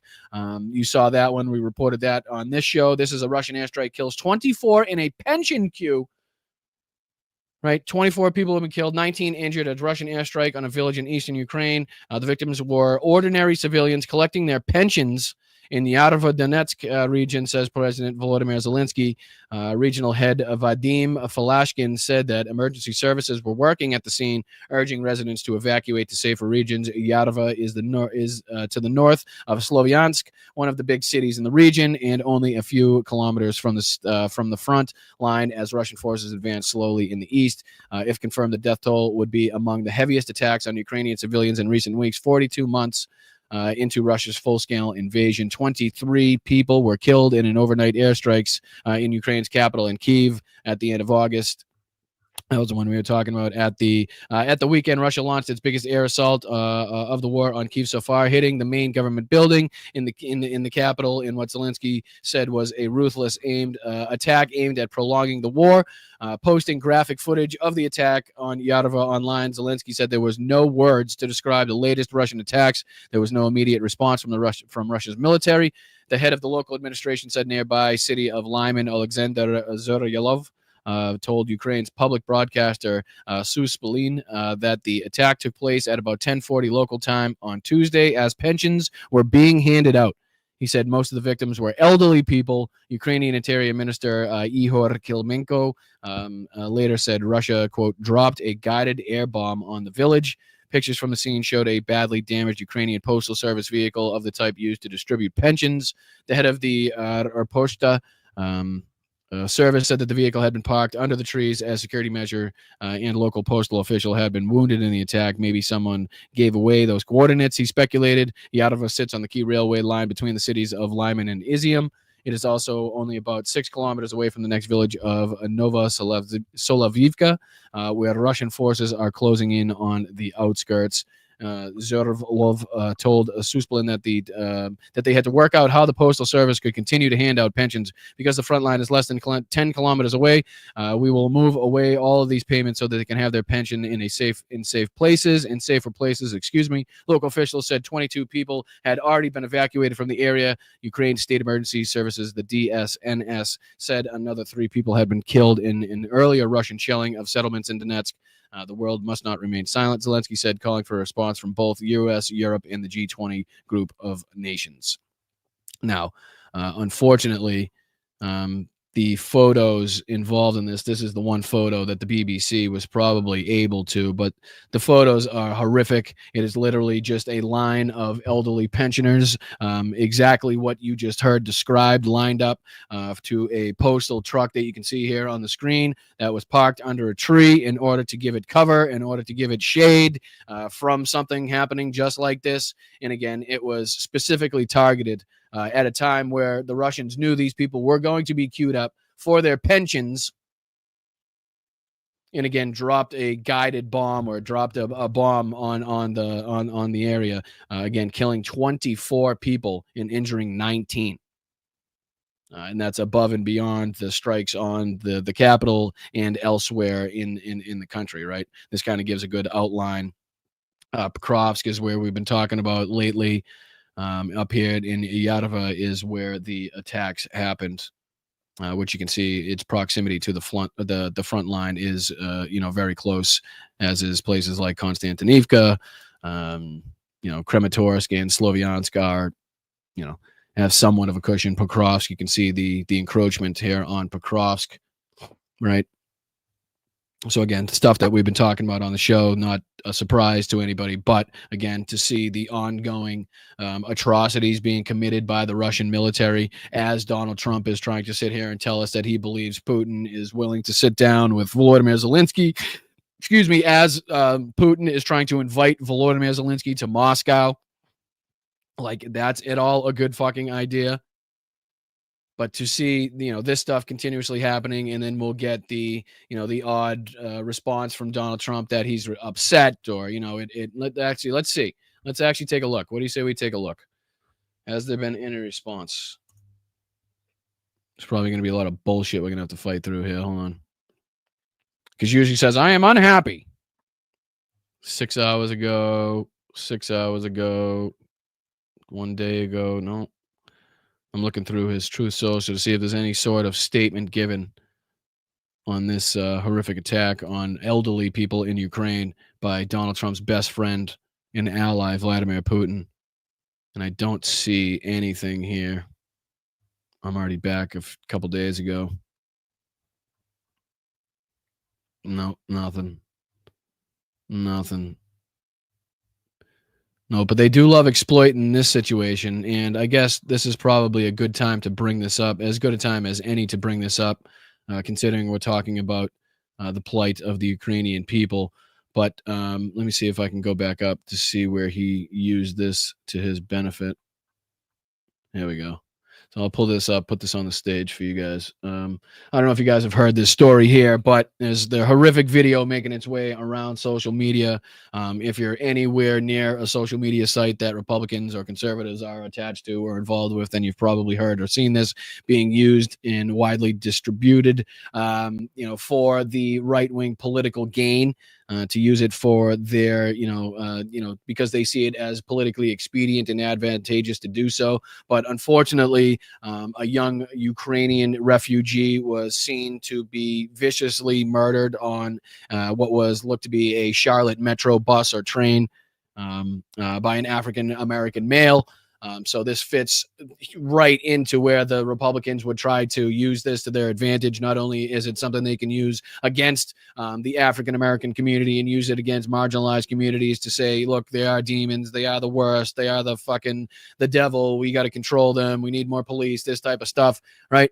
But also to use this for, anybody that has not been widely speaking about this enough, to get the attention of Republicans is apparently some sort of hypocrite.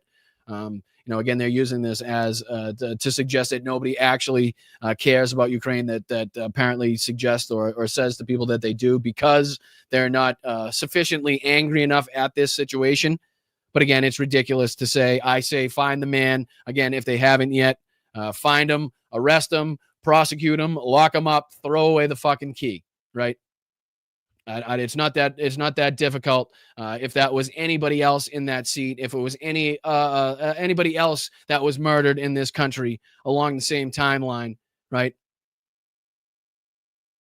Unfortunately, she's not the only story that we could point to. It's unfortunate that it's being used in the way that it's being used by the Republicans.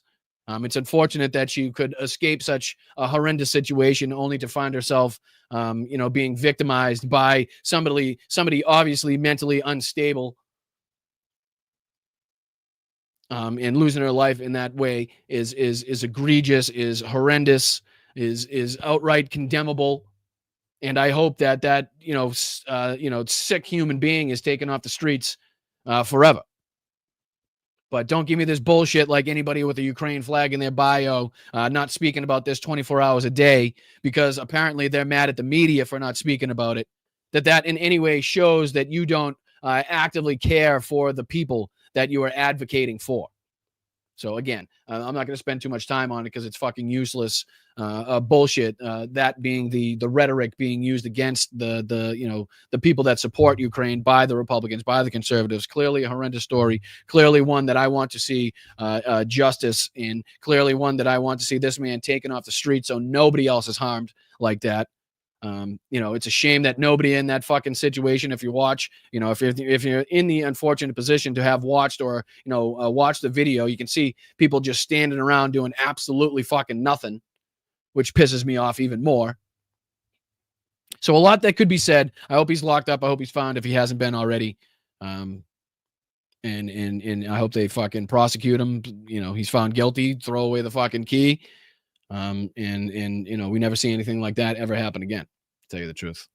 So I don't think that's very hard for anybody to say, to come out with. And again, you're going to see that used to the Republicans' advantage. But don't worry about it. This is just anything other than the Epstein files that they could be talking about. Again, if they're talking about the Ukrainian woman, again, the Ukrainian refugee, as people that want to actively stop sending aid, that have been for years now saying that we shouldn't be defending Ukraine, that they should be fucking left to their own devices, that have been actively lauding Vladimir Putin and saying that the Russian way of life is one that should be brought to the United States. Now, if you're really going to actively start believing that these people give a shit right now about not only the Ukrainian people, but this Ukrainian refugee who was brutally murdered, then I get a fucking couple bridges to sell you. All right. So again, this is another distraction for them to be talking about anything other than the Epstein files. Do not engage in it. Don't clap back at it. We can call for justice. We can call for fucking accountability, and say what a disgrace and how horrendous it is, and condemn it for what it was. And without engaging with anything that these assholes have to say or want to try to lure you into that, again, isn't talking about our national security as far as ICE, what the National Guard is doing, what Donald Trump is threatening to do in Chicago and other major cities. What doesn't have to do with, rights being stripped away from women, marginalized communities, the LGBTQIA, trans people. What doesn't have to do with, bettering our society as far as healthcare, as far as how much you get paid at your job. If it doesn't have to do with that, again, then it's really not for us to be talking about. Because we're here to win elections. We're here to talk about things that actually are pertinent to the American people and things that are going to affect us. And your bullshit rhetoric, trying to pretend like you all of a sudden care about Ukraine and the Ukrainian people now, is not fucking one of them. All right. So just wanted to throw that one out there. All right. So let's see here. The next one that I wanted to get to, I know there was a few things. How are we doing time wise? 12:30. Shiza. Let's see here. I know we got to do the Zelensky. So we got a little more than a half hour. All right, let's see if we can fly through. Let's see if we can fly through a couple different clips. Let's do the first couple minutes of this video here because I think it's hilarious, which is our good friend of the program here, Don Jr., trying to tell us that, trying to justify his dad's illegal action, his illegal missile strike or drone strike or whatever the hell it was on, again, a 30-foot fucking fishing boat. But I had to get this one in there. Let me see. There it is. All right. So let's just see the first couple minutes. I'll even speed it up. Actually, I won't, because who knows? You won't even be able to understand the fucking guy if we speed it up anymore. All right. Here's Don Jr.'s take on his dad's, again, illegal strike on a Venezuelan fishing boat that he claimed had 11 terrorists and a substantial amount of drugs, which, again, we'll never know. Hey, guys, welcome to another huge episode of Triggered. I can't take him seriously. Anything the guy says, I can't take seriously. First of all, did the pen explode, Don? I mean, is there not another shirt that somebody could come up with? I don't know if you guys can see my mouse. You probably can't see my mouse. But look on the left side of his shoulder, right? Just and then look on the right side of his shirt. Looks to be two black spots, right? And you're probably thinking, oh, that's probably on your screen. Nope, you're not. Football is back. They move with him. They move with him. So as to why or what happened here, I don't know if he swatted a couple flies, killed a couple mosquitoes on his chest just before he went on to tape. A pen exploded, whatever the hell it was. Maybe he had some octopus, some squid, and got some ink on. I don't know. But I would assume that he had another shirt somewhere handy, or would have stolen one from his producers. What is happening here? Department of War is back. And most importantly, our country is back. And have you noticed that as America gets back on track, the swamp seems to panic more and more?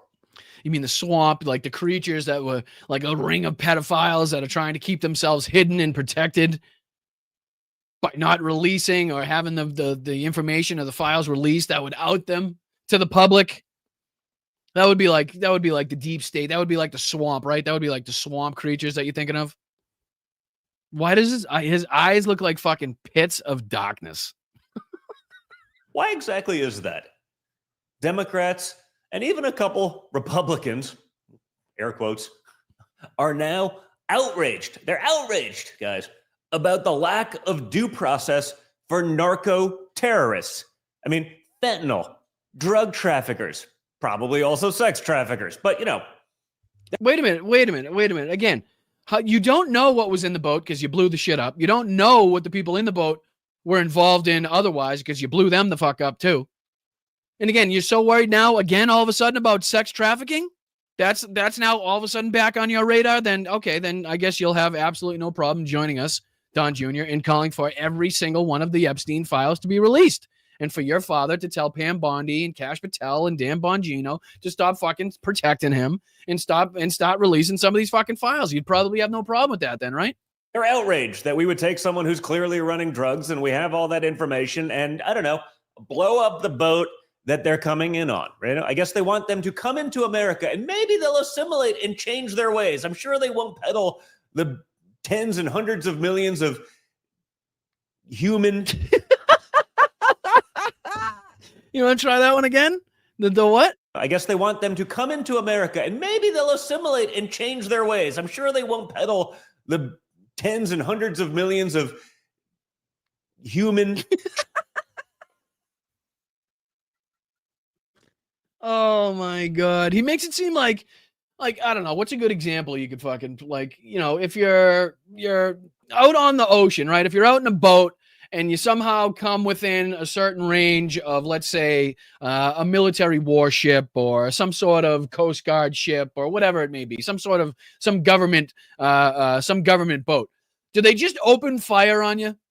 Right? Do they just fucking automatically open up with the Sea Whiz, or do they typically, I don't know, reach out through the radio and say, hey, this is, Coast Guard vessel, or this is USS such and such. You're within these perimeters of our exercises. Please escort yourself outside of these coordinates, whatever the fuck. Or what they'll do is they'll send out a little Zodiac, or they'll send out a little rib boat with a bunch of their officers or a few of their officers to go, and they'll make contact. Right, and they'll either board your vessel and check that you make sure you have all the safety gear and the proper licensing and that sort of stuff, nothing illegal, that whatever the hell, or that you're not carrying any drugs, weapons, that sort of stuff. And then they'll either arrest you if they find guns, drugs, weapons, that type of stuff, or they'll let you go. What they don't do is just automatically take a fucking drone or a missile and eliminate your vessel. I'm pretty sure, and that would go for, whether or not you're a United States citizen or if you're anybody else in the international waters. I'm sure there's a sequence of events that the military is supposed to undertake before hitting fire or launch on the fucking missile pad. Child life-killing drugs that they're smuggling with them. I mean, I don't get it, but I imagine you don't either. And some don't even want to see crime go down in major cities. They would rather keep the status quo. All right, please show me. Who are these people that don't want to see crime go down? This is Don Jr., ladies and gentlemen, about to expose, I don't know, either a Republican or a Democrat, hasn't been said yet, for actually wanting crime not to go down, for wanting crime to either remain the same or, if we can, hopefully crime to go up. Let's just see. He's going to expose. Who is this person? I'm serious. You've seen some of them talking about it. It's absolutely. No, I haven't. That's why I need you to tell me. You're the dude doing the podcast. You're the one that's supposed to have the information to your audience that, you're supposed to be informing. No, I have not seen anybody say, what we need is not less crime, but just the same amount of crime, if not more, would be great. I have not seen anybody on either side of the aisle say that. Absolutely wild. I mean, I know that Trump derangement syndrome is real, but TDS is having a crippling effect on the minds of even some of the dumbest people. Well, I got news for you, Don. TDS has been having a crippling effect on the minds of everybody inside of the Republican Party for a long time now. The real fucking derangement syndrome that you would need to have would be a derangement syndrome so fucking cult-like, right? So deep down and instilled in your soul that it would allow you to vote for a guy that is okay with having sex with his own daughter, your sister, I might add, Don Jr., okay with grabbing women by the crotch without their consent, okay with being best friends with Jeffrey Epstein, right? Okay with overturning the free and fair election, okay with sicking his sycophants to the Capitol and making sure that they, try to storm the Capitol and intimidate or kill any of the politicians that vote against them.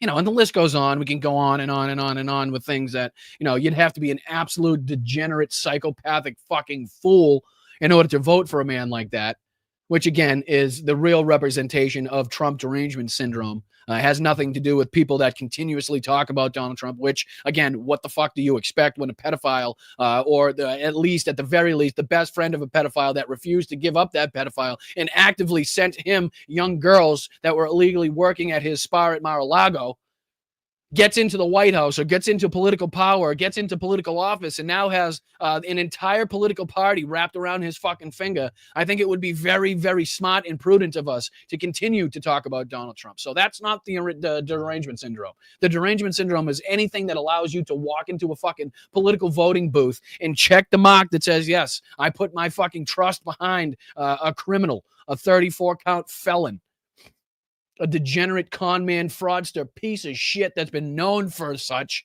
for quite some time. That's the real fucking derangement syndrome in America.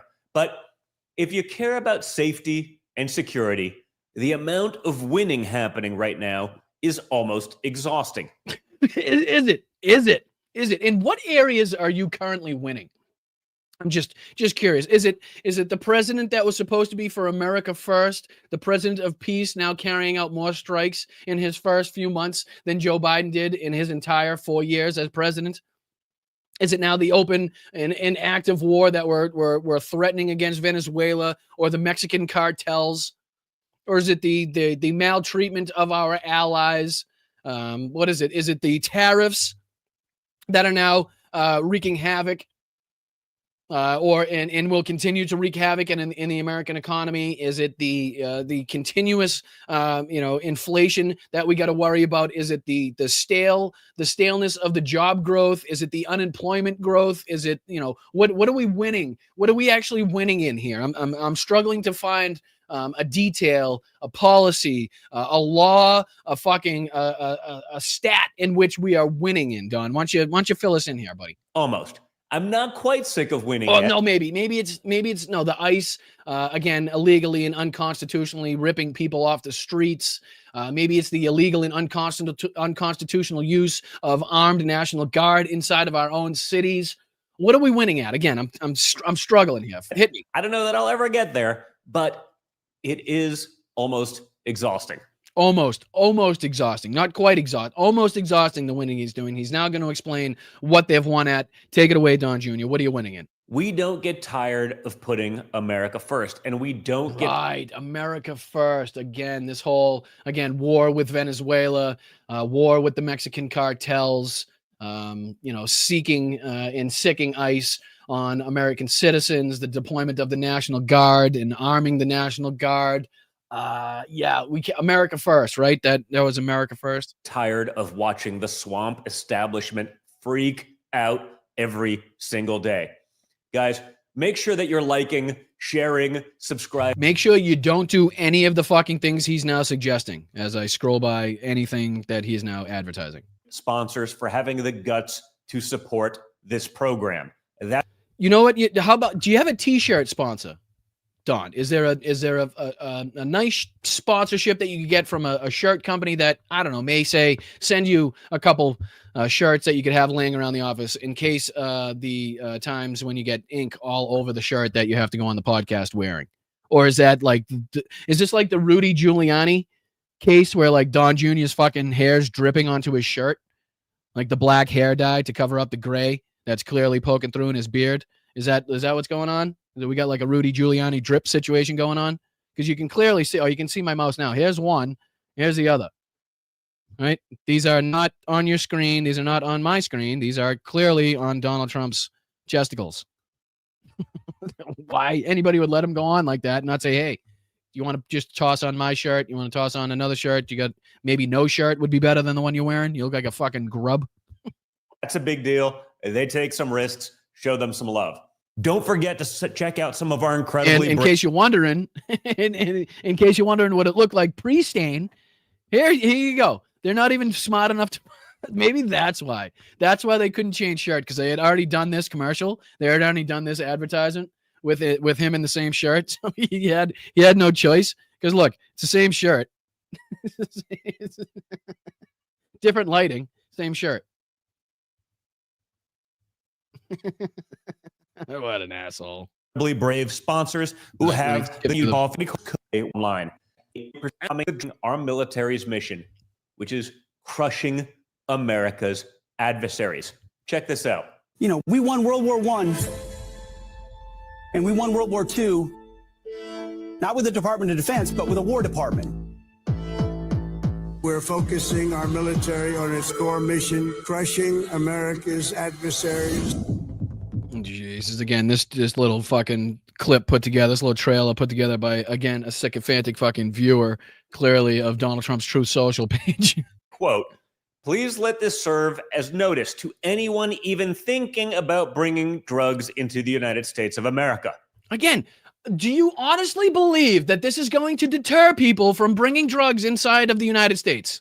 Honest to God. Do you think the fucking cartel, do you think whatever gang, Trende Arago, was responsible for this launch or whatever the fuck you say, do you think they honestly give a shit that you took out 11 of their people in one boat and one shipment of whatever it was that you're claiming that it was? Do you think they honestly can be, let's pack it up? You know, pack up that entire fucking warehouse and all that, you know, that chemical plant and everything, the manufacturing facilities that we have all set up. Don't scrap it. They killed fucking Jose and 11 of buddies. We're all done. We're all done. It's like, no, of course not. Of course that's not going to fucking deter them. We've had a war on drugs for as long as I've been alive. Beware. I love it. Clean, succinct, and as it should be. We're no longer going to cede our hemisphere to hostile actors. Cede our hemisphere? They were clearly on fucking camera. We had them in fucking range. We knew where they were. We had them on infrared. We had them on fucking radar, laser point.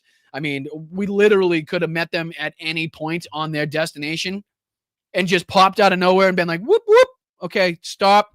If they didn't stop, then we engage in whatever activity needs to be engaged in afterwards. If they do stop, guess what? We got 11 people we can now question and to get information from in order to get back to, I don't know, say the hierarchy of the structure that they work for. Or, I don't know, let's make sure that this is actually fucking drugs in this boat and not, I don't know, 200 pounds of fucking bait in fish material, to go out and fucking get their octopus, whatever their fish, you know what I mean? Like, who knows what the fuck it was? Typically, why you stop, search, investigate before you fucking just extrajudiciously eliminate 11 people on a fishing boat with fucking 3 50 horsepower outboards on it. All right, let's see if we can, because I'm running out of time. We got about 15 more minutes, and I want to dive into this asshole too, because he tries to kind of justify the same thing. Tim Pool's actually got a funny clip out as well. We'll do this one just because it fits into what we've been talking about. But he's also got a funny clip out where he's trying to, again, justify or at least talk about the possibility that Donald Trump was an actual FBI informant, an actual snitch, right? So he actually talks about that as if that could be something that's remotely possible. But again, here's Dim Fool with his hat on too tight. Again, excusing the extrajudicial killing of 11 people in a 30-foot fishing boat with 4 50 horsepower outboard engines carrying what can be suspected as drugs. So let's see what he's got to say here. Administration is taking credit for bombing a boat they say was carrying drugs and cartel members. Trende Aragua, narco terrorists. They say we're carrying terrorists. I don't just blindly believe the U.S. government. I don't care if it's Trump. I don't care if it's anybody else. But here I am about to blindly believe the U.S. government and definitely justify this on every level I possibly can. However, we have limited information at this point. So I find it absolutely hilarious when liberals come out and jump on the side of Trump just murdered 11 people. Okay, listen. Well, what other way do you see this going down? How else can you categorize what we see happening? Again, a fucking fishing boat, as you can see on the screen here from Timmy. Let me see here. Here it is, Timmy. You can see on the fishing boat, clearly visible and in range of cameras, whatever that may be, a helicopter or whatever fucking plane may be circling the area. Clearly has them visible, clearly has them in sight, clearly has their fucking coordinates marked out, clearly could have them intercepted at any moment before this boat reaches the fucking anywhere near the shores of the United States of America. So to act like the only possible course of action we have is to blow this fucking boat out of the water into, again, murder 11 human beings. 11 beings, we don't know. Were they kidnapped from their fucking families? Right? Were they stolen from their villages and forced to do this? Were they being held at gunpoint? Did we just murder 11 innocent people that don't want to be engaged in this fucking activity to begin with? That were probably would have been really happy to give up any information that they are privy to in order to get the psychopaths holding their family fucking victim or, hostage or whatever, to get them out of their territory. I think they'd be more than willing to hand over some information if that was the case, but we'll never fucking know. And again, it could be 200 pounds of fucking octopus on that boat for all we know, and 11 guys going out for a long night fucking fishing binge. But we don't know. Thank God. But thank God we sent, thank God we have fucking, what is it now? Is it up to 10? How many fucking ships do we have? U.S. ships. Venezuela. I thought it was like 8 to 10 the last time I looked. Oh, so I'm typing somewhere. I don't know where the fuck I'm typing. Was it? I think it was like 8 to 10 U.S. ships. U.S. ships near Venezuela. Let's see here. 6 days ago, 4 days ago. See if I can try to get the most recent one. 3 days ago. Let's see here. Share this tab instead. Let's see here. What to know about the U.S. forces sent to the South America and the reaction in Venezuela. Let's see here. Does this show just how many boats are there? What are the purposes of the U.S. deployment? I'm just seeing if it gives us the number of ships. I think it's about 8 to 10 without trying to, waste too much time and dive in too deep into the exact details. If I'm not mistaken, I do believe it's about 8 to 10 United States warships, active duty warships, sent to the waters off the coast of Venezuela to send. And again, that's not to mention this as well. Let me see. What was I just showing? I was showing this one. Put this back on the stage. This not to mention Pete Hegseth just got on, I believe, was an aircraft carrier in the region. Let's see if I can pull up. I think there's a little video of him looking like an idiot coming off of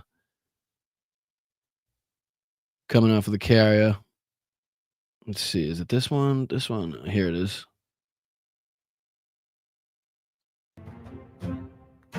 To the sailors and Marines of the Iwo Jima, Godspeed. It's an honor to be aboard with you today. You are an incredible representation of a fuck. And what is that? This is what is that? In what country does a salute like that? Now, if I can let this play for just a second here, let's see if I can fast forward just a second. You'll get to see the way that they might cut it off because this is an edited form of this, but let me see if it plays. Power. You're trained, you're prepared, you're ready. It didn't show the next clip, but if they let this clip go, in which fucking Pete Hegseth is doing what is, in my account, one of the most horrendous salutes I've ever seen in my entire life. If they'd let this play, they would go on to show the actual soldiers, right? The actual active service members, active service duty members, doing the actual fucking salute on how it's supposed to be. Now, not this bullshit, whatever this is, right? But how uninspiring does he sound? How fucking wholly uninspiring is this? Of America and American power. You're trained, you're prepared. Yeah, thanks. Appreciate it. Hold on. What'd I do? To the sailors and Marines of the Iwo Jima. Sorry. My apologies. All right, so that was that one that I wanted to show you. What was I showing you before? Oh yeah, here's the dim fool. Let's go on with dim fools here. We only got about 10 more minutes, and I'll let you go. I am the guy who has ragged on the Obama administration and Trump's first term for military actions in Yemen. And so why are you so quiet then on Donald Trump's second term? Trump, let's see here. Why are you so silent when we've reported many times on this show this fact here? Revealed Trump has launched as many airstrikes in 5 months as Biden did in 4 years. For somebody that's, supposedly principled and will call out people on either side of the aisle for actions you deem illegal, unconstitutional, against the international rules of law. It seems like you've been awfully fucking silent on Trump's second term here, Chief. Seems like you're really willing to excuse and justify this as opposed to call it out, like you say your principal beliefs would have you do. Let me just say, I try to be consistent on the we shouldn't be blowing up random people, right? Kind of position. Barack Obama, we call him Barry Obama, killed a lot of innocent people. And his administration just said, well, they're military age males, so they count. Okay. Right now, what do we know? And again, principled people and anybody old enough to remember will absolutely remember Obama and every president before and since him being called out for what the public has seen as extrajudicial use of military force or, egregious civilian casualties, when we're targeting somebody else. I mean, there's been multiple opportunities, multiple occasions in which the citizenry has been enraged or outraged about the actions of not only our government, but the actions of our military in a wide-ranging number of places around the world, in which we rightly called out the actions in the way that these things were carried out, in the civilian damage, the civilian casualties that were incurred in this action or that action. So to stay principled, like I believe that we should, as I was when I believed to call out dark money here, you got to call out dark money there, right? Not to bring up that conversation again, but again, that's just, I believe what makes you principled is regardless of what you believe and who's committing that, you're willing to call it out on both sides, whether it's advantageous to you or if it hurts you. You're willing to step up on that platform, step up on the podium and fucking, call out and advise for what you believe in. And that's what I believe I'm here to do. And that's what I want to do. And I try to be as open and honest and authentic as possible. Sometimes it gets me in trouble. Sometimes it's advantageous. But I'm not going to not do something if I think if I believe in it, because I think it may be harmful to the show or harmful to my, fucking credibility or whatever. I'm going to be right here calling your ass out, regardless of what side of the fucking aisle you fall on. I don't care how big, small, I don't care what gender. I don't care, how rich or poor you are. You're on the chopping block if I see you on as somebody that should be on the fucking chopping block.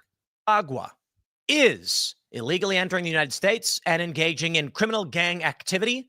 And okay, now show me the direct evidence that you can show, that you can link these 11 people to Tren de Aragua specifically. Give me anything that you can show me that the identities of the 11 people on board this fucking 30-foot fishing boat. Again, with what looks to be 4, possibly, 50 to 75 horsepower outboard engines. Right? Now, can you give me their identities and then give me the direct links that they have to Tren de Aragua?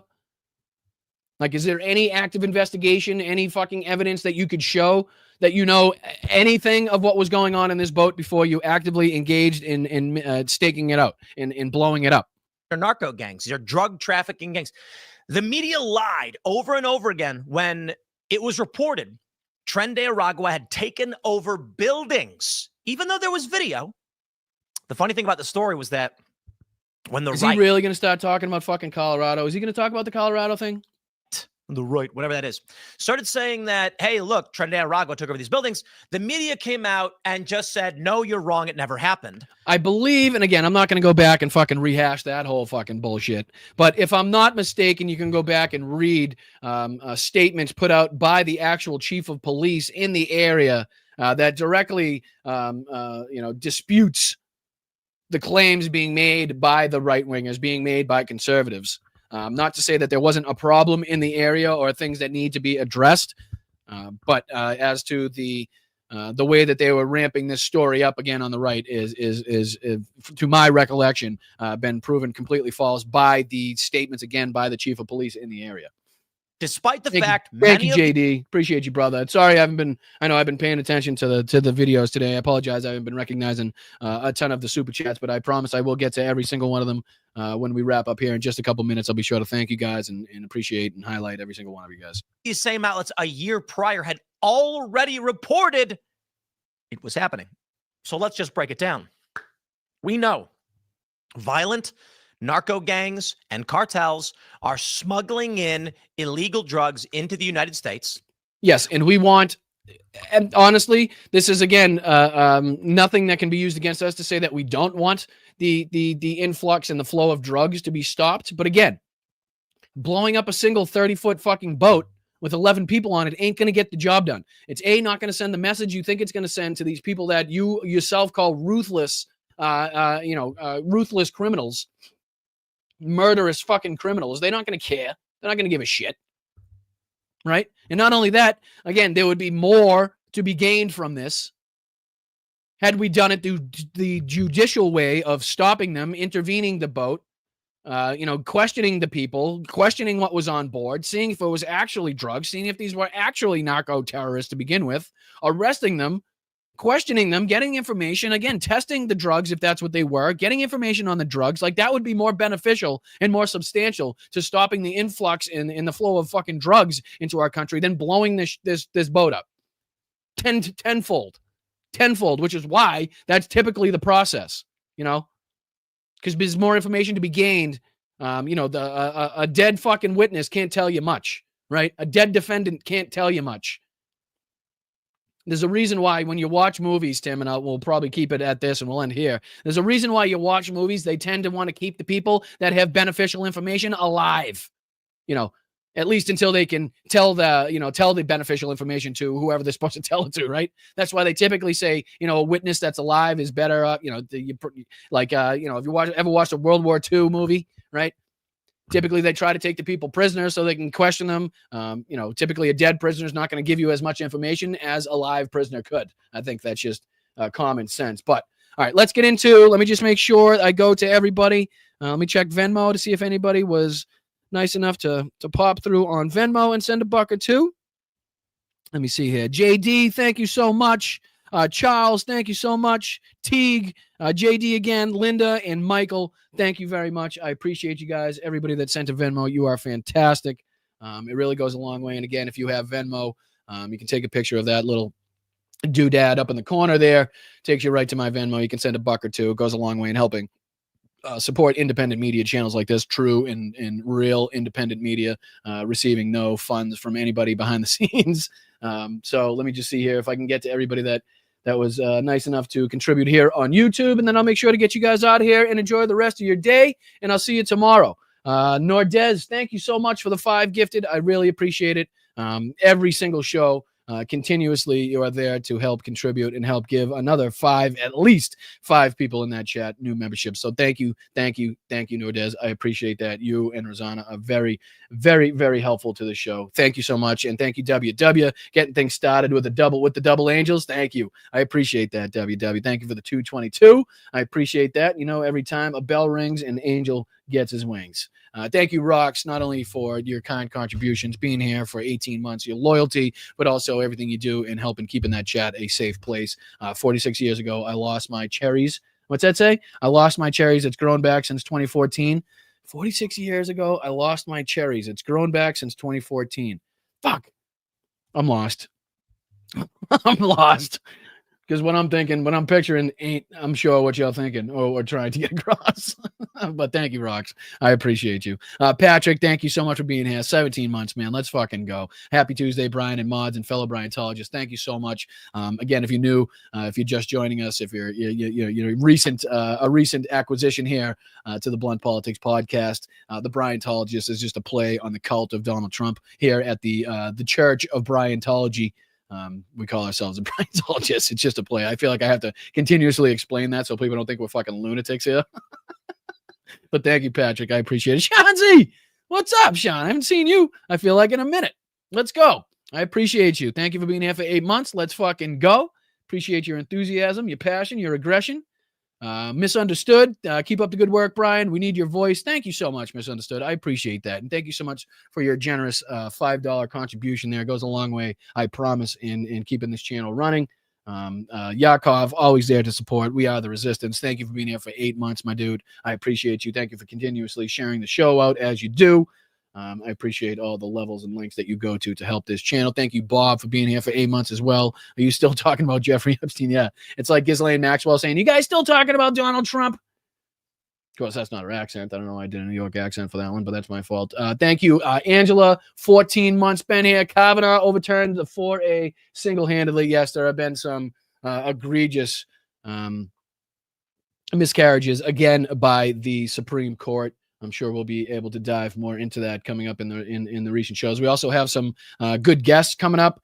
On the show, we'll be talking to Jeff Waldorf coming up. I believe that's tomorrow night. We'll also be talking to Kat Abuguzela. I believe that's going to be next week. So very appreciative of her time. Very excited to be able to talk to her. Hopefully, we're also going to be speaking to the photographer that was in Ukraine while I was on the humanitarian aid convoy to speak about her experiences in the front lines and with the soldiers of Ukraine. So that's going to be something that we're hopefully going to get buttoned down as well. So make sure you stay tuned. Make sure you contribute if you can, if you're in the financial position to do so. I hate that I have to bug you and continuously bring this up, but it's just, part of the job. So again, anybody that has Venmo, if you can, that's the quickest and most direct way to get the contributions to the place that you want to get it to without YouTube taking a cut and holding it for a certain period of time. There's also PayPal that you can take a look at. We also have a way to, again, sign up for YouTube memberships just underneath me, $2.99, less than some milk, less than a gallon of gas. You can go a long way in helping support independent progressive media like this channel. You can also sign up at patreon.com/BostonBrian. I really do appreciate you guys. I will see you tomorrow during the day for the day show, and then tomorrow night for the night show. Make sure you're hitting that bell. That notification bell will let you know when I go live. And make sure you're supporting other independent, progressive media creators as well. If I am not the person that gives you the most bang for your buck, make sure you're supporting the person that is. But if I am the person that gives you the most support, information, laughs, I don't know, kills the most time in your day, please make sure if you're in the position to do so, reach out, support, get a membership, send a super chat. I appreciate everybody that is in the position to do so. If you're not, like, share, subscribe. That stuff is all free. Send a couple emojis in the chat. Make sure you're chatting in the chat. That makes sure that goes a long way to help YouTube know that you guys are engaged and like what you're watching, like what you're seeing. And I'll let you go, guys. All right. I appreciate you very much. Until tomorrow, I'm Boston Brian. This is Blonde Politics. Keep kicking ass. Stay proud. Stay loud. Stay aggressive. Find your nearest protest. Find your nearest rally. Get out of your seats and get into the streets. I appreciate you. But keep your head in a swivel. Make sure you're staying safe. All right. Keep kicking ass. I'll see you tomorrow. Appreciate you. Peace. It's got to be one of these things. I think it's...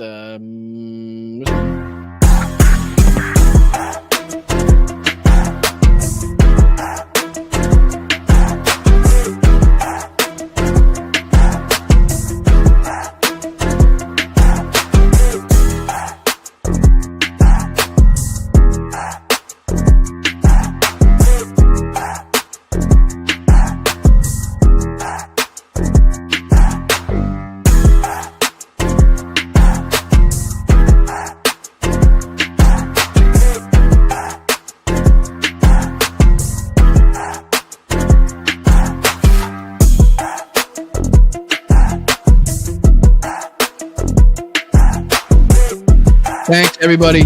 Please make sure you hit that like button on the way out.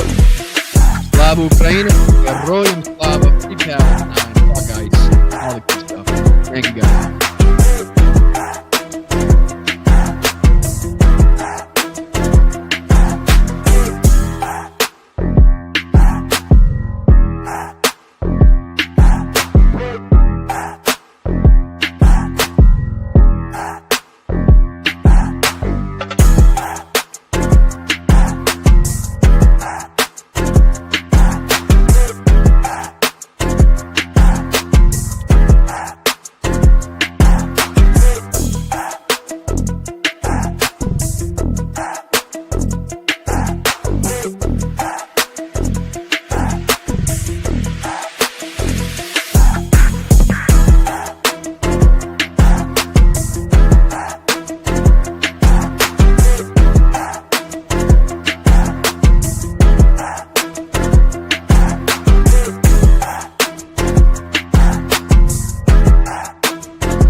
Brian, you're drunk. Get drunk.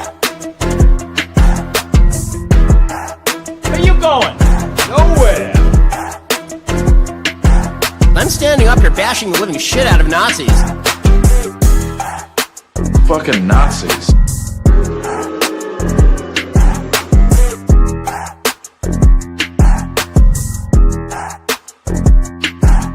Refer to my hands. If they're small, something else must be small. Hey, you got a little chubby going there.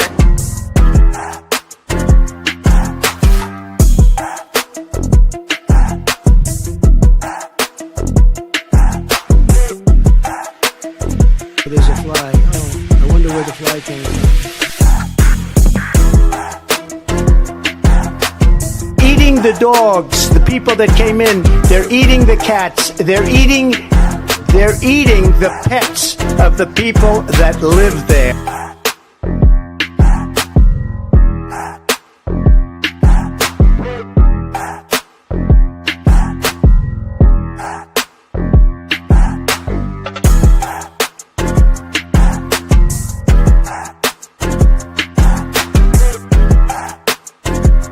Never fight uphill, me boys, never fight uphill. They were fighting uphill. He said, wow, that was a big mistake. He lost his great general. And they were fighting. Never fight uphill, me boys, but it was too late. Oh, go fuck yourself.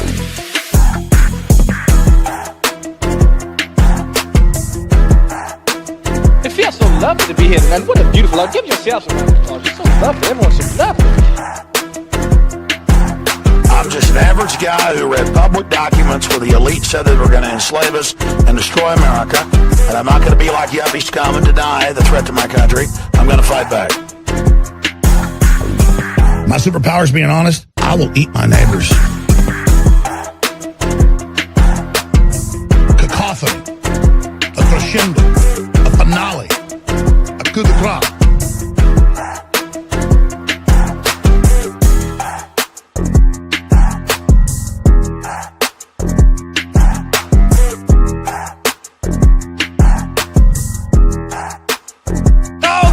Lights off!